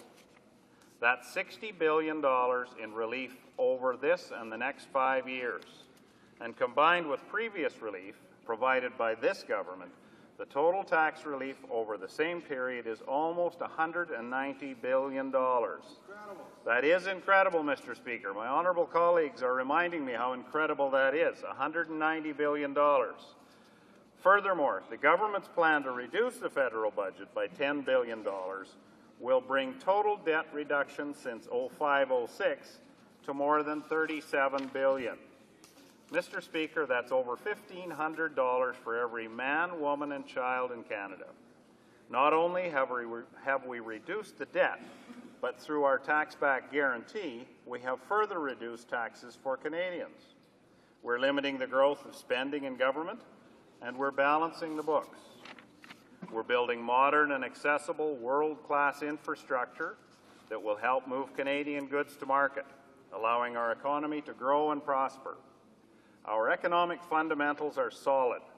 We're experiencing the second longest period of economic expansion in Canadian history. Business investment is expanding for the 12th consecutive year. Corporate profits are at an all-time high in Canadian history. Along with that, overall inflation has remained low and stable. Our unemployment rate is the best it's been in 33 years. But we can't rest on our laurels, Mr. Speaker, and we're not about to. At the same time, we must be aware of the significant challenges ahead. Our government is prepared to meet those challenges head-on.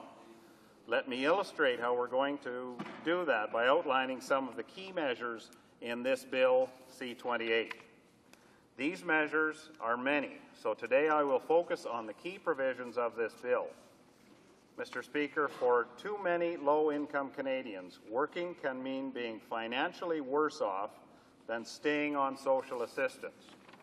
In Advantage Canada, Canada's new government committed to work with the provinces and the territories to lower the so-called welfare wall by implementing a working income tax benefit to make work pay for low and modest income Canadians. The working income tax benefit will provide up to $1,000 per year to low-income working couples and single parents and up to $500 to single individuals. This benefit will help make work more rewarding and attractive for an estimated 1.2 million Canadians already in the workforce, thereby strengthening their incentives to stay employed. In addition, it is estimated that a working income tax benefit will encourage close to 60,000 people to enter the workforce. Advantage Canada has also committed to foster academic excellence and choice.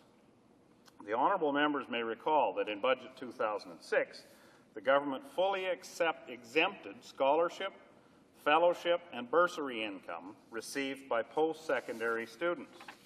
The combination of these measures will help ensure that no Canadian is deterred from accepting and experiencing exceptional education opportunities.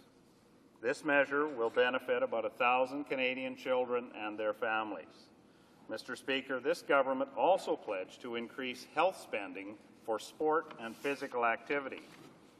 In Budget 2006, we acted on that commitment by introducing the Children's Fitness Tax Credit, which became effective January 1st of this year. Parents can claim the credit for eligible fees up to $500 a year for each child participating in physical activity programs. An important component of this initiative is that substantial additional support will be provided to children who are eligible for the disability tax credit. This recognizes the unique barriers these children face in becoming more active. The honourable members may also recall that in Budget 2006, we introduced the Public Transit Tax Credit. The proposals include measures that will help low-income individuals who may not be able to afford the financial commitment of a monthly pass to take advantage of the credit. Mr. Speaker, I have spoken about tax measures in this bill for individuals and families. This government also understands the need to ensure Canada's corporate tax system is competitive. I can assure the honourable members that we're delivering on that need. In fact, the economic statement announced that we will move Canada to the goal of establishing the lowest overall tax rate on new business investment in the G7 by 2011. Mr. Speaker, capital taxes increase the cost of investing for Canadian businesses and reduce the competitiveness of Canada's tax system. Recognizing this, the government took action in its first budget, Budget 2006, to eliminate the federal capital tax in January of 2006. Bill C-28 proposes further action on this front by establishing a financial incentive to encourage provinces to eliminate their capital taxes as soon as possible. Provinces can qualify for the incentive if they enact legislation after March 18, 2007 and before 2011 to eliminate their capital taxes over that time period.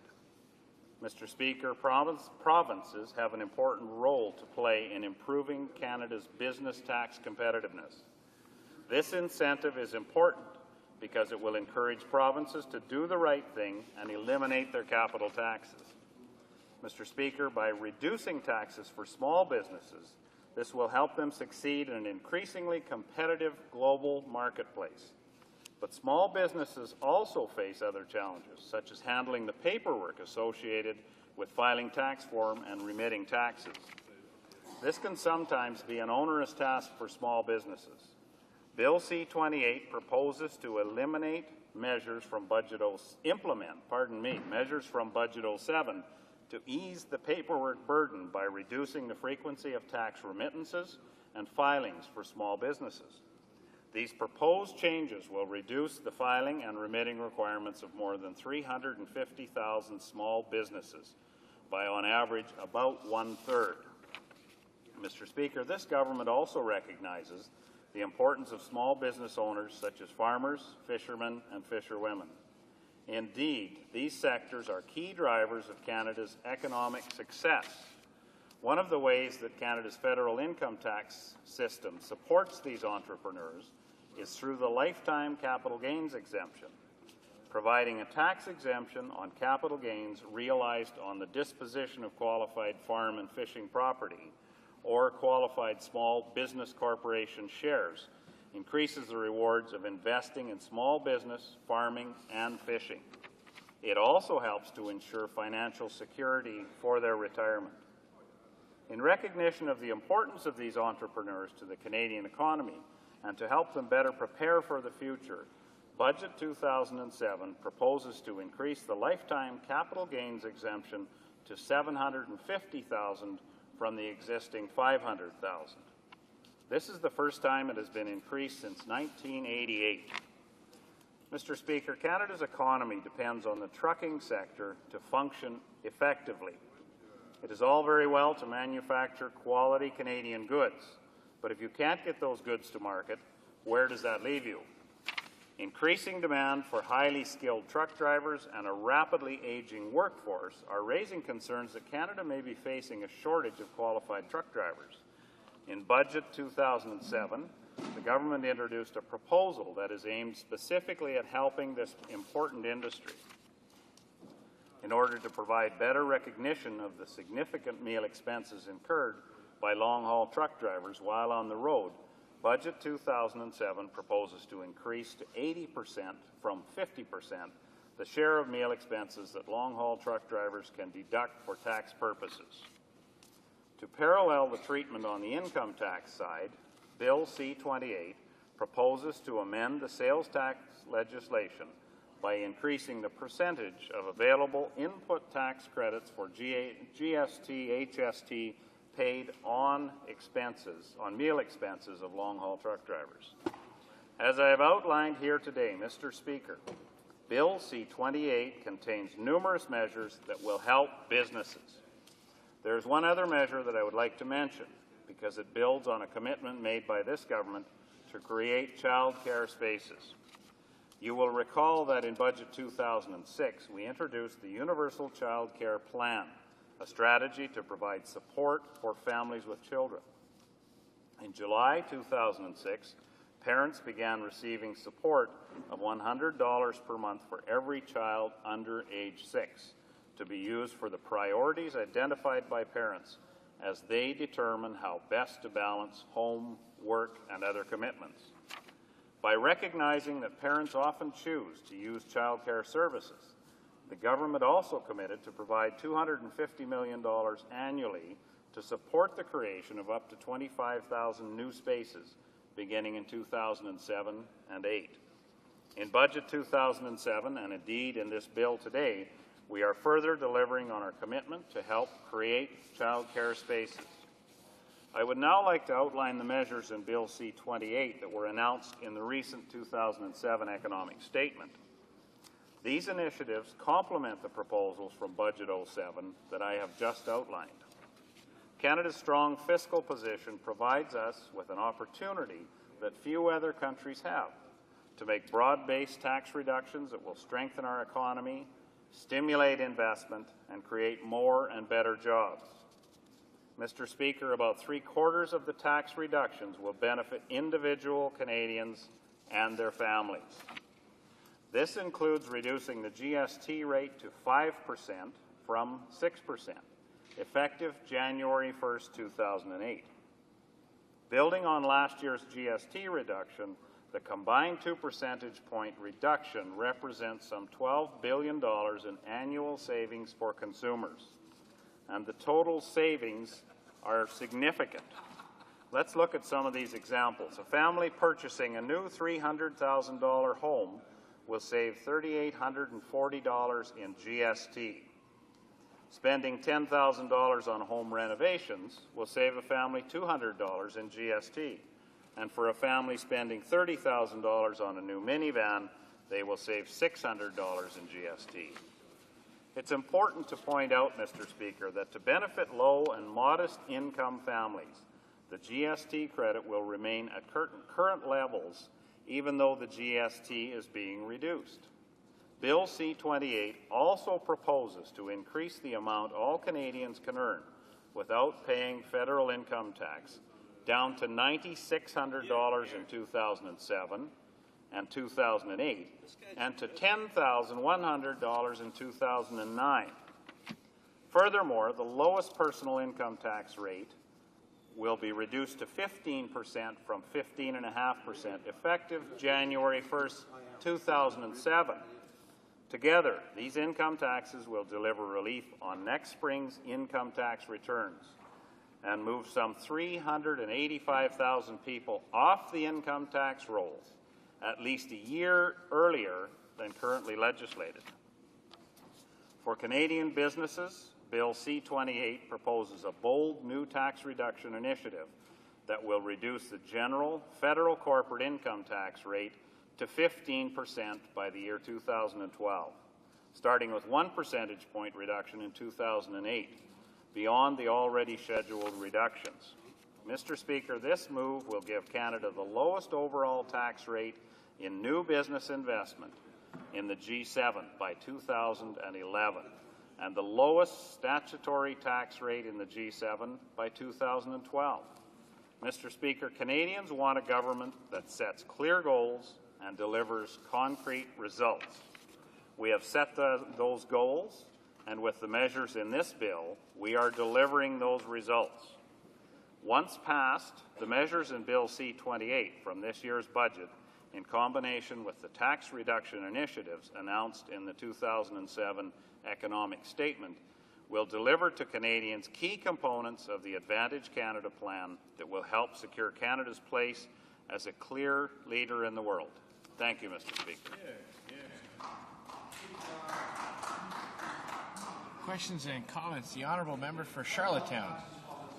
Thank you, Mr. Speaker. Mr. Speaker, the member across recites a number of statistics which are basically an acknowledgement of the tremendous situation that this government inherited. And I want to remind the member that the last time we had a Conservative government in Ottawa, when they were voted out, the annual deficit was $43 billion. Unemployment was 11%, interest rates were over 10%, and I would like some explanation from someone what programs, what initiatives, what policies led to that mess. But, Mr. Speaker, when I talk to the average Canadian that's in the manufacturing sector, they've either lost their job, they're scared of losing their job. Farming, especially hogs and beef, are having tremendous times.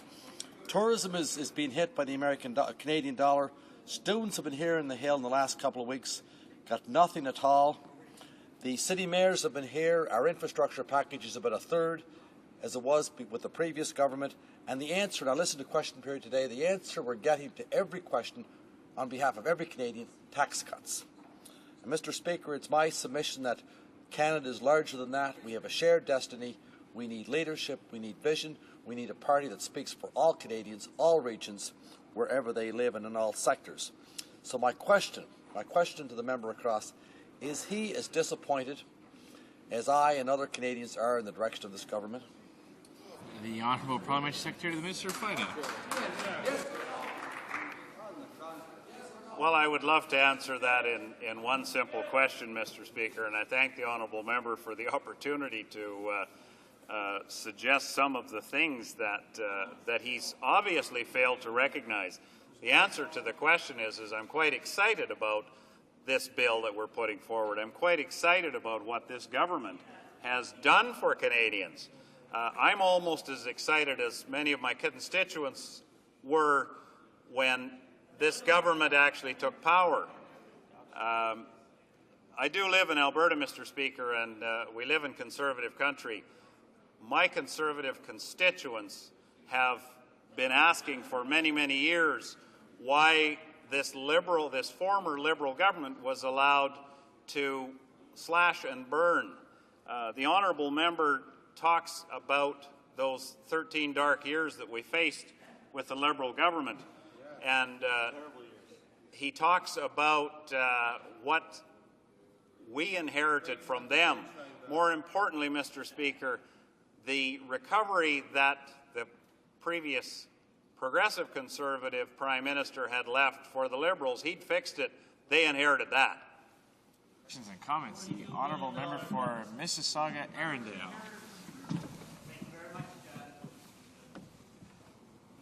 Thank you very much, Mr. Speaker. Only the Conservatives can claim repetitive tax cuts to bring it back to where it was when the Liberals were in power. But my question to the honourable member is very specific, and I want to thank him for his exciting speech. The Prime Minister last March made a show, a fanfare of an announcement about public transportation, and he committed to helping the city of Mississauga of $83 million to help them build this new bus rapid transit. And he, at the time, said this was part in 2006 budget. Now we're talking about the implementation budget for 2007, and the city of Mississauga to this minute have yet to receive that promise. So is this going to be another broken promise, just like the child care spaces promise, just like helping immigrants get foreign credentials, just like income trust promise, or will the government finally send the city of Mississauga the funds they promised so the people of Mississauga can have their bus? Thank you very much, Mr. Speaker. The Honourable Parliamentary Secretary to the Minister of Finance. Well, thank you, Mr. Speaker, for the opportunity to respond. And it's very interesting that a member of the Liberal Party would stand up and ask about supporting public transit. It seems to me 13 years might have given them the opportunity to support public transit. I don't think there was anything done until this Prime Minister recognized what hadn't been done, and this Finance Minister said, let's get it done. So they budgeted the money to get that done. Little help from local members of Parliament, encouraging their local councils, their provinces. There's a lot of things that the provinces can do to help initiate these projects. I am very remiss, Mr. Speaker. In answer to the previous question, I should have reminded the honourable member that we are investing $33 billion, and through public-private partnerships, we hope to triple that by leveraging that to $100 billion. Mr. Speaker, that is the largest infrastructure investment in Canada's history. Questions and comments. The Honourable Member for Windsor West. Thank you, Mr. Speaker, and I'm interested in the public-private partnership aspect for it. As government is going down the road of creating another bureaucracy, they've created their own department for this, really the sell-off of Canada. In fact, it's getting so bad, Mr. Speaker, even things that aren't even built yet they're trying to sell off, and that's the new border crossing in the Windsor-Detroit region. And what I'd like to know from the Parliamentary Secretary is why is this government moving for a P3 project there when we know it's going to be a new toll tax? The Citigroup study, this is a financial group, very much a right-wing institution, did an analysis of private border crossings versus that of public. And by the way, Mr. Speaker, historically they've done, for the most part, public actually border crossings between Canada and the United States. Of the 22 that we have, most are there. So that's why this minister is moving towards, and this government is a process that's going to be extra fees of commercial and transport users, and is going to turn the border into a business with a profit zone when we should actually be reducing tolls and making it more efficient and accountable. The Honourable Parliamentary Secretary to the Minister of Finance. Well, thank you, Mr. Speaker, and I thank the honourable member for reminding us about efficiencies and how we need to improve efficiencies. That is one thing that this government has been very, very solid on, is the most efficient use of taxpayers' dollars. If we can involve private companies, if we can involve the provinces, if we can involve the municipalities, that is the best way to leverage taxpayers' dollars to get things done for Canadians.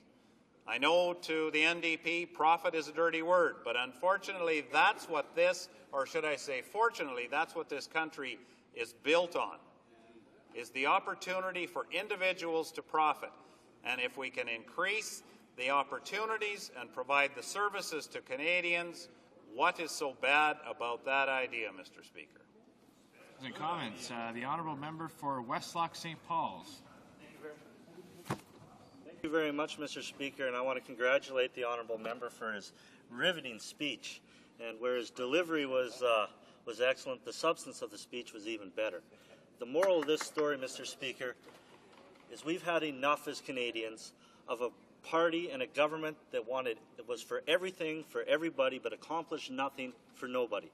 Now we have a government, we have a Prime Minister with a vision and leadership to accomplish some of the things that he wanted to do, some of the things that the Canadian taxpayers have been begging for us to do. Mr. Speaker, I'd like the member to comment on several things. The kept promise with reducing the GST to 5%, reducing personal income tax, But one of the things I'd really like the honourable member to concentrate on is the reduction in corporate taxes, and particularly small businesses, as it is something that the people from my constituency in my area have been begging for years. The honourable member, the honourable parliamentary secretary has only about 25 seconds left. Oh, very unfortunate, Mr. Speaker. I don't think I could get all of the exciting news into 5 minutes, let alone those few short seconds. But we do need to recognize that the importance of getting this piece of legislation passed and passed quickly. In answer to my honourable colleague's question, small and medium-sized enterprises in this country want to see their taxes reduced. Individuals want to see their taxes reduced. Businesses want to see their taxes reduced. We must get on with it. It's very important that we get this bill passed immediately. Resuming debate, the honourable member for St. Leonard, St. Michel. Thank you, Mr. Speaker. I'm pleased to rise in the House today to speak on Bill C-28, the Budget Implementation Bill, and I'm asking for unanimous consent to split my time today with my colleague from the member for Halton. Does the member have unanimous consent of the House to split his time with the member for Halton? Agreed? Agreed? Agreed.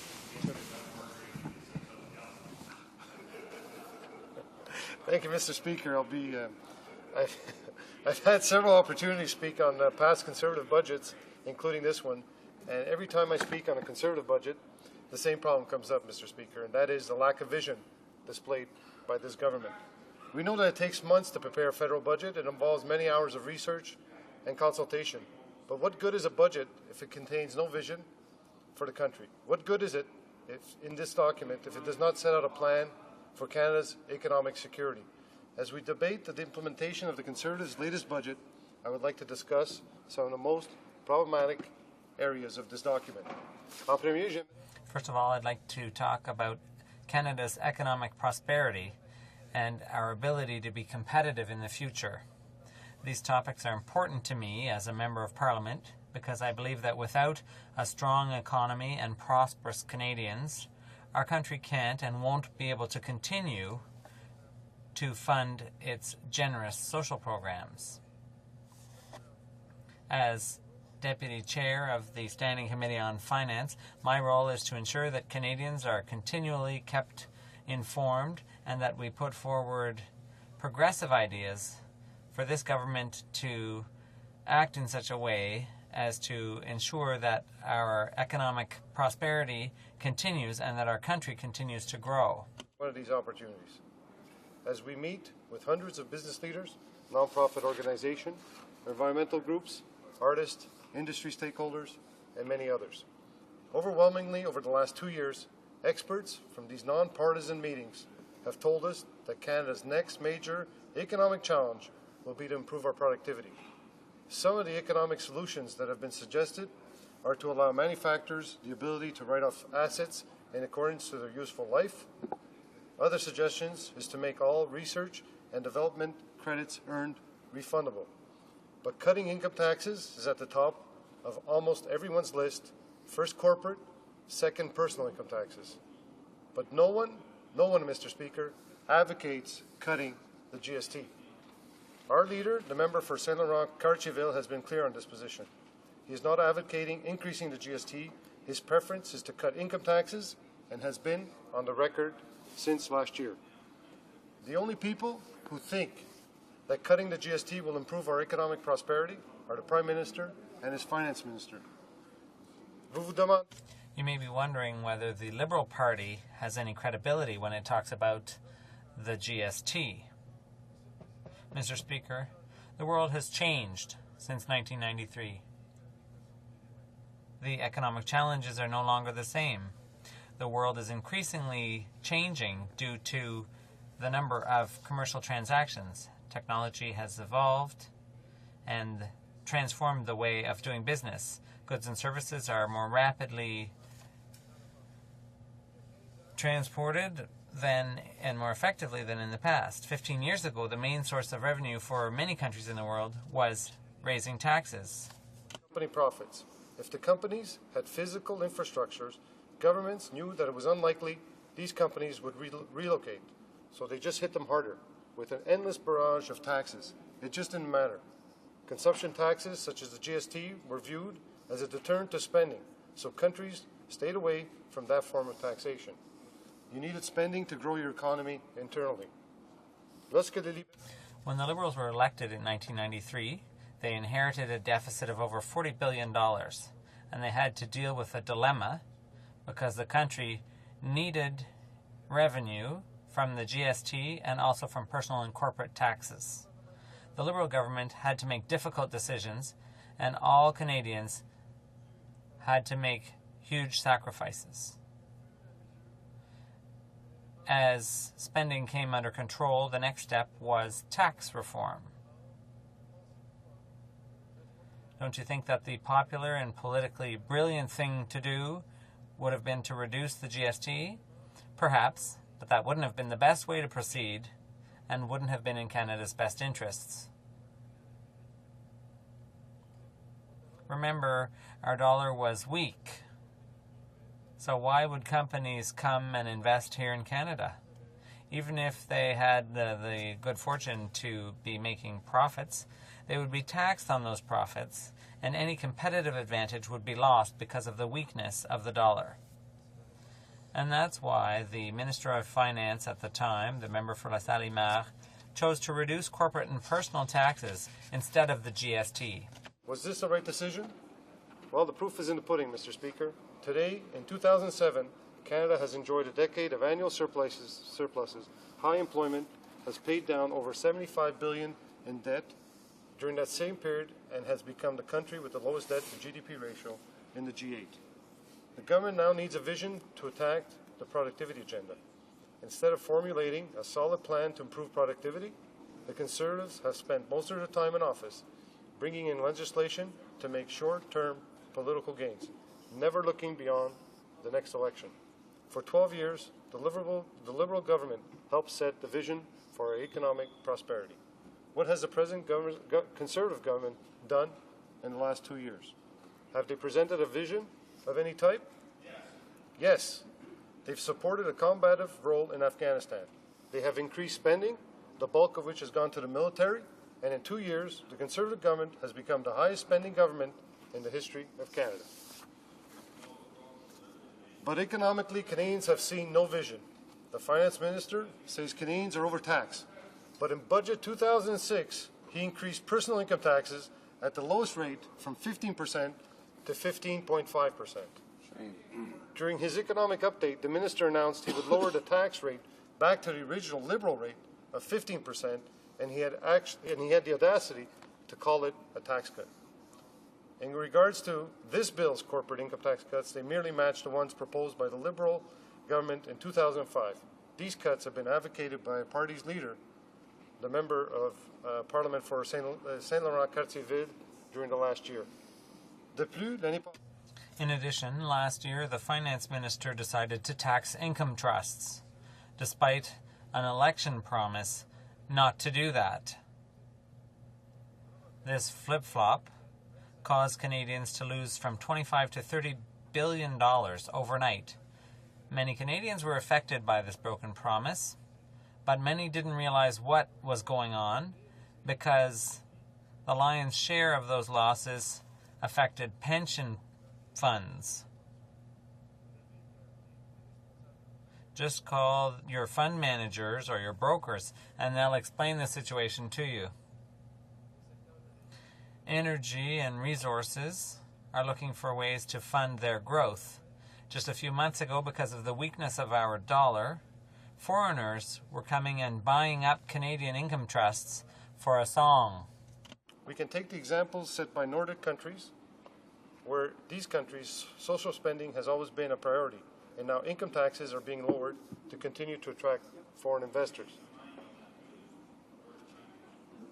We're done?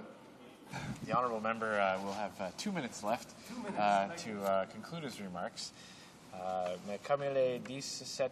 It being 5:30, the House will now proceed to the deferred recorded divisions on the motion at report stage of Bill C-426 under the heading Private Members' Bills.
Order.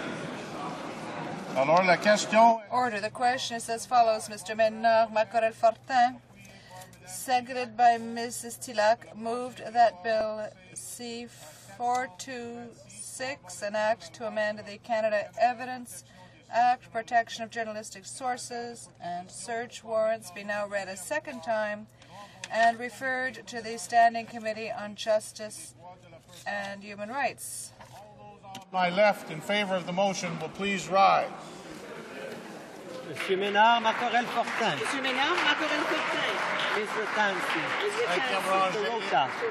Mr. Temokovsky. Mr. Temokovsky. Mr. Valley. Mr. Valley. Mr. Jesnevsky. Mr. Jesnevsky. Mr. Algabra. Mr. Algabra. Mr. Dhaliwal. Mr. Dhaliwal. Mr. Murphy, Moncton, Riverview, Dieppe. Mr. Murphy, Moncton, Riverview, Dieppe. Mr. Russell. Mr. Russell. Mr. Pearson. Mr. Pearson. Madame Thibault, Rimouski-Neigette, Témiscouata-les-Basses. Madame Thibault, Rimouski-Neigette, Témiscouata-les-Basses. Madame Tillac. Madame Tillac. Monsieur Gravel. Monsieur Gravel. Monsieur Lucier. Monsieur Lucier. Monsieur Malo. Monsieur Malo. Monsieur Carrier. Monsieur Carrier. Monsieur Lévesque. Monsieur Lévesque. Monsieur Saint-Cyr. Monsieur Saint-Cyr. Monsieur Ouellet. Monsieur Ouellet. Monsieur André. Monsieur André. Fourth row on my left. Mr. Murphy, Charlottetown. Mr. Murphy, Charlottetown. Mr. Pachetti. Mr. Pachetti. Mr. Bagnall. Mr. Bagnall. Hiking. Mr. Hiking. Monsieur Leblanc. Monsieur Leblanc. Ms. Neville. Ms. Neville. Monsieur Simard. Monsieur Simard. Mr. Baines. Mr. Baines. Mr. Bell, North Vancouver. Mr. Bell, North Vancouver. Mr. Boschkov. Mr. Boschkov. Mr. Damour. Mr. Damour. Ms. Dalla. Ms. Dalla. Mr. Holland. Mr. Holland. Mr. McGinty. Mr. McGinty. Mr. Savage. Mr. Savage. Mr. Scarpoleggia. Mr. Scarpoleggia. Mr. Silva. Mr. Silva. Mr. Cuzner. Mr. Cuzner. Mrs. Cadis. Mrs. Cadis. Monsieur Godet. Monsieur Godet. Madame Bonsant. Madame Bonsant. Madame Deschamps. Madame Deschamps. Madame Freeman. Madame Freeman. Madame de Bellefeuille. Madame de Bellefeuille. Monsieur Blais. Monsieur Blais. Madame Mourani. Madame Mourani. Monsieur Perron. Monsieur Perron. Monsieur Laforêt. Monsieur Laforêt. Monsieur Vincent. Monsieur Vincent.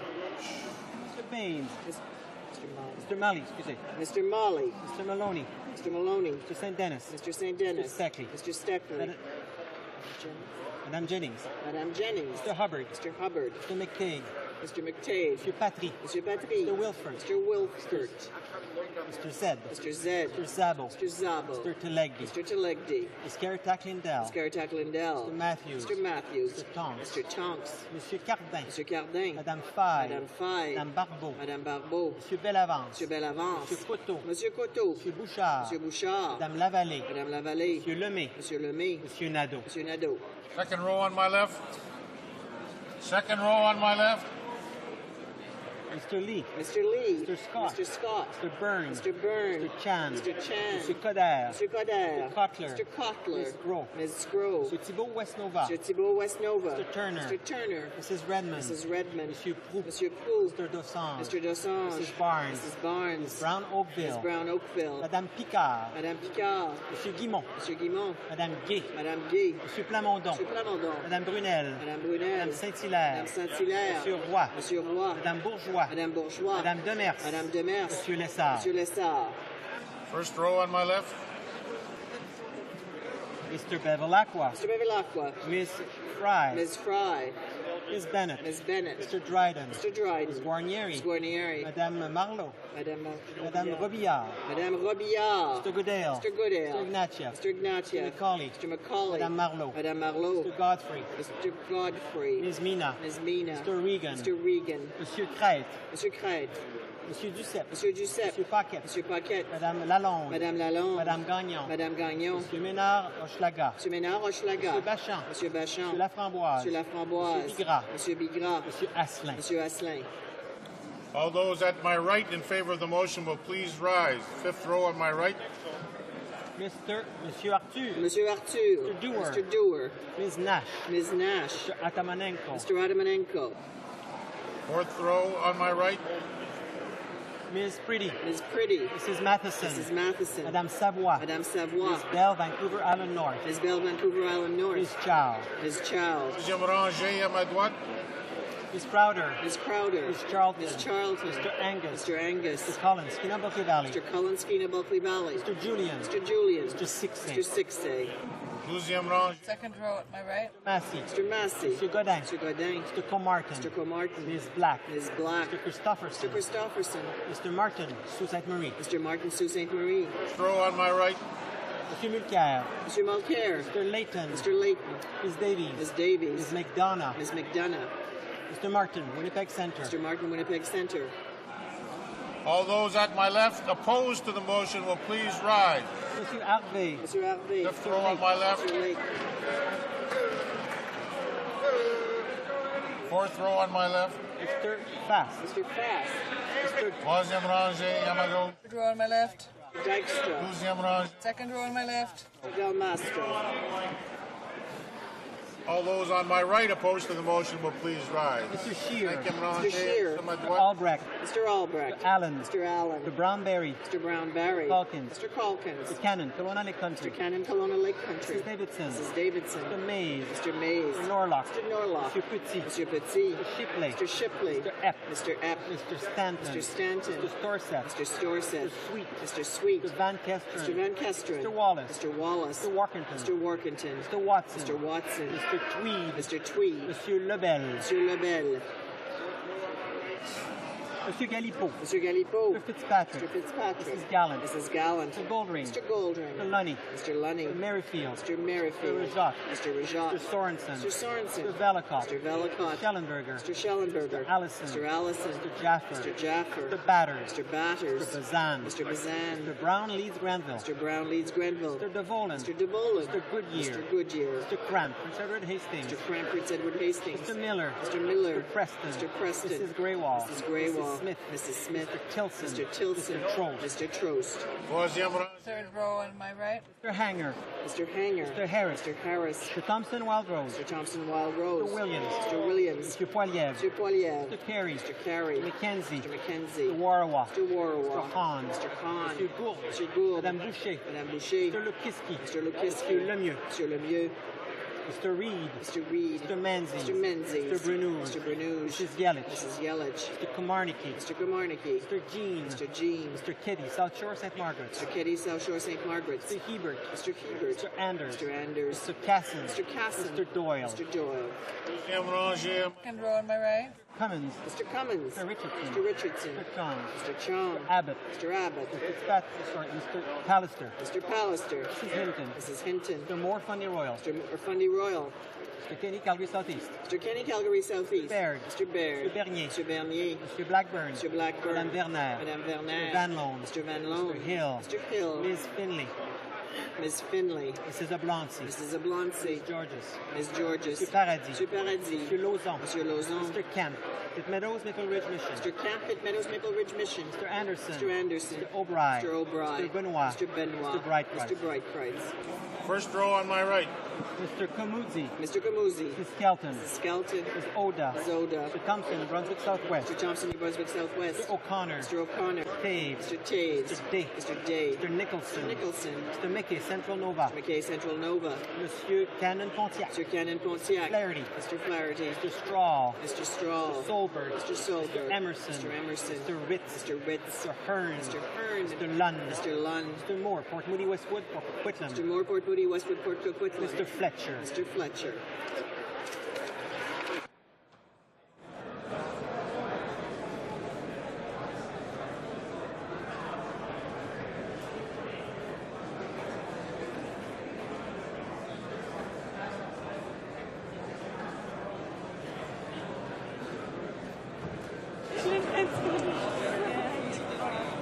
Yeas pour 147, 147. Nays contre 118, 118.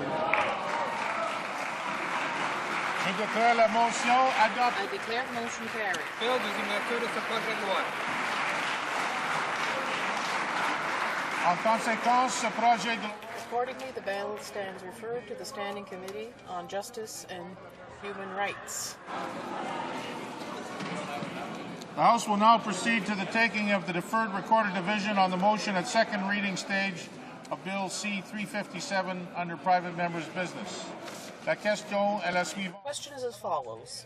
Mr. Blais, seconded by Mr. André, moves that Bill C-357, an act to amend the Employment Insurance Act, Employment Insurance Account and Premium Rate Setting, and another act in consequences be now read a second time and referred to the Standing Committee on Human Resources, Social Development, and the Status of Persons with Disabilities. All those at my left in favor of the motion will please rise. Monsieur Blais. Monsieur Blais.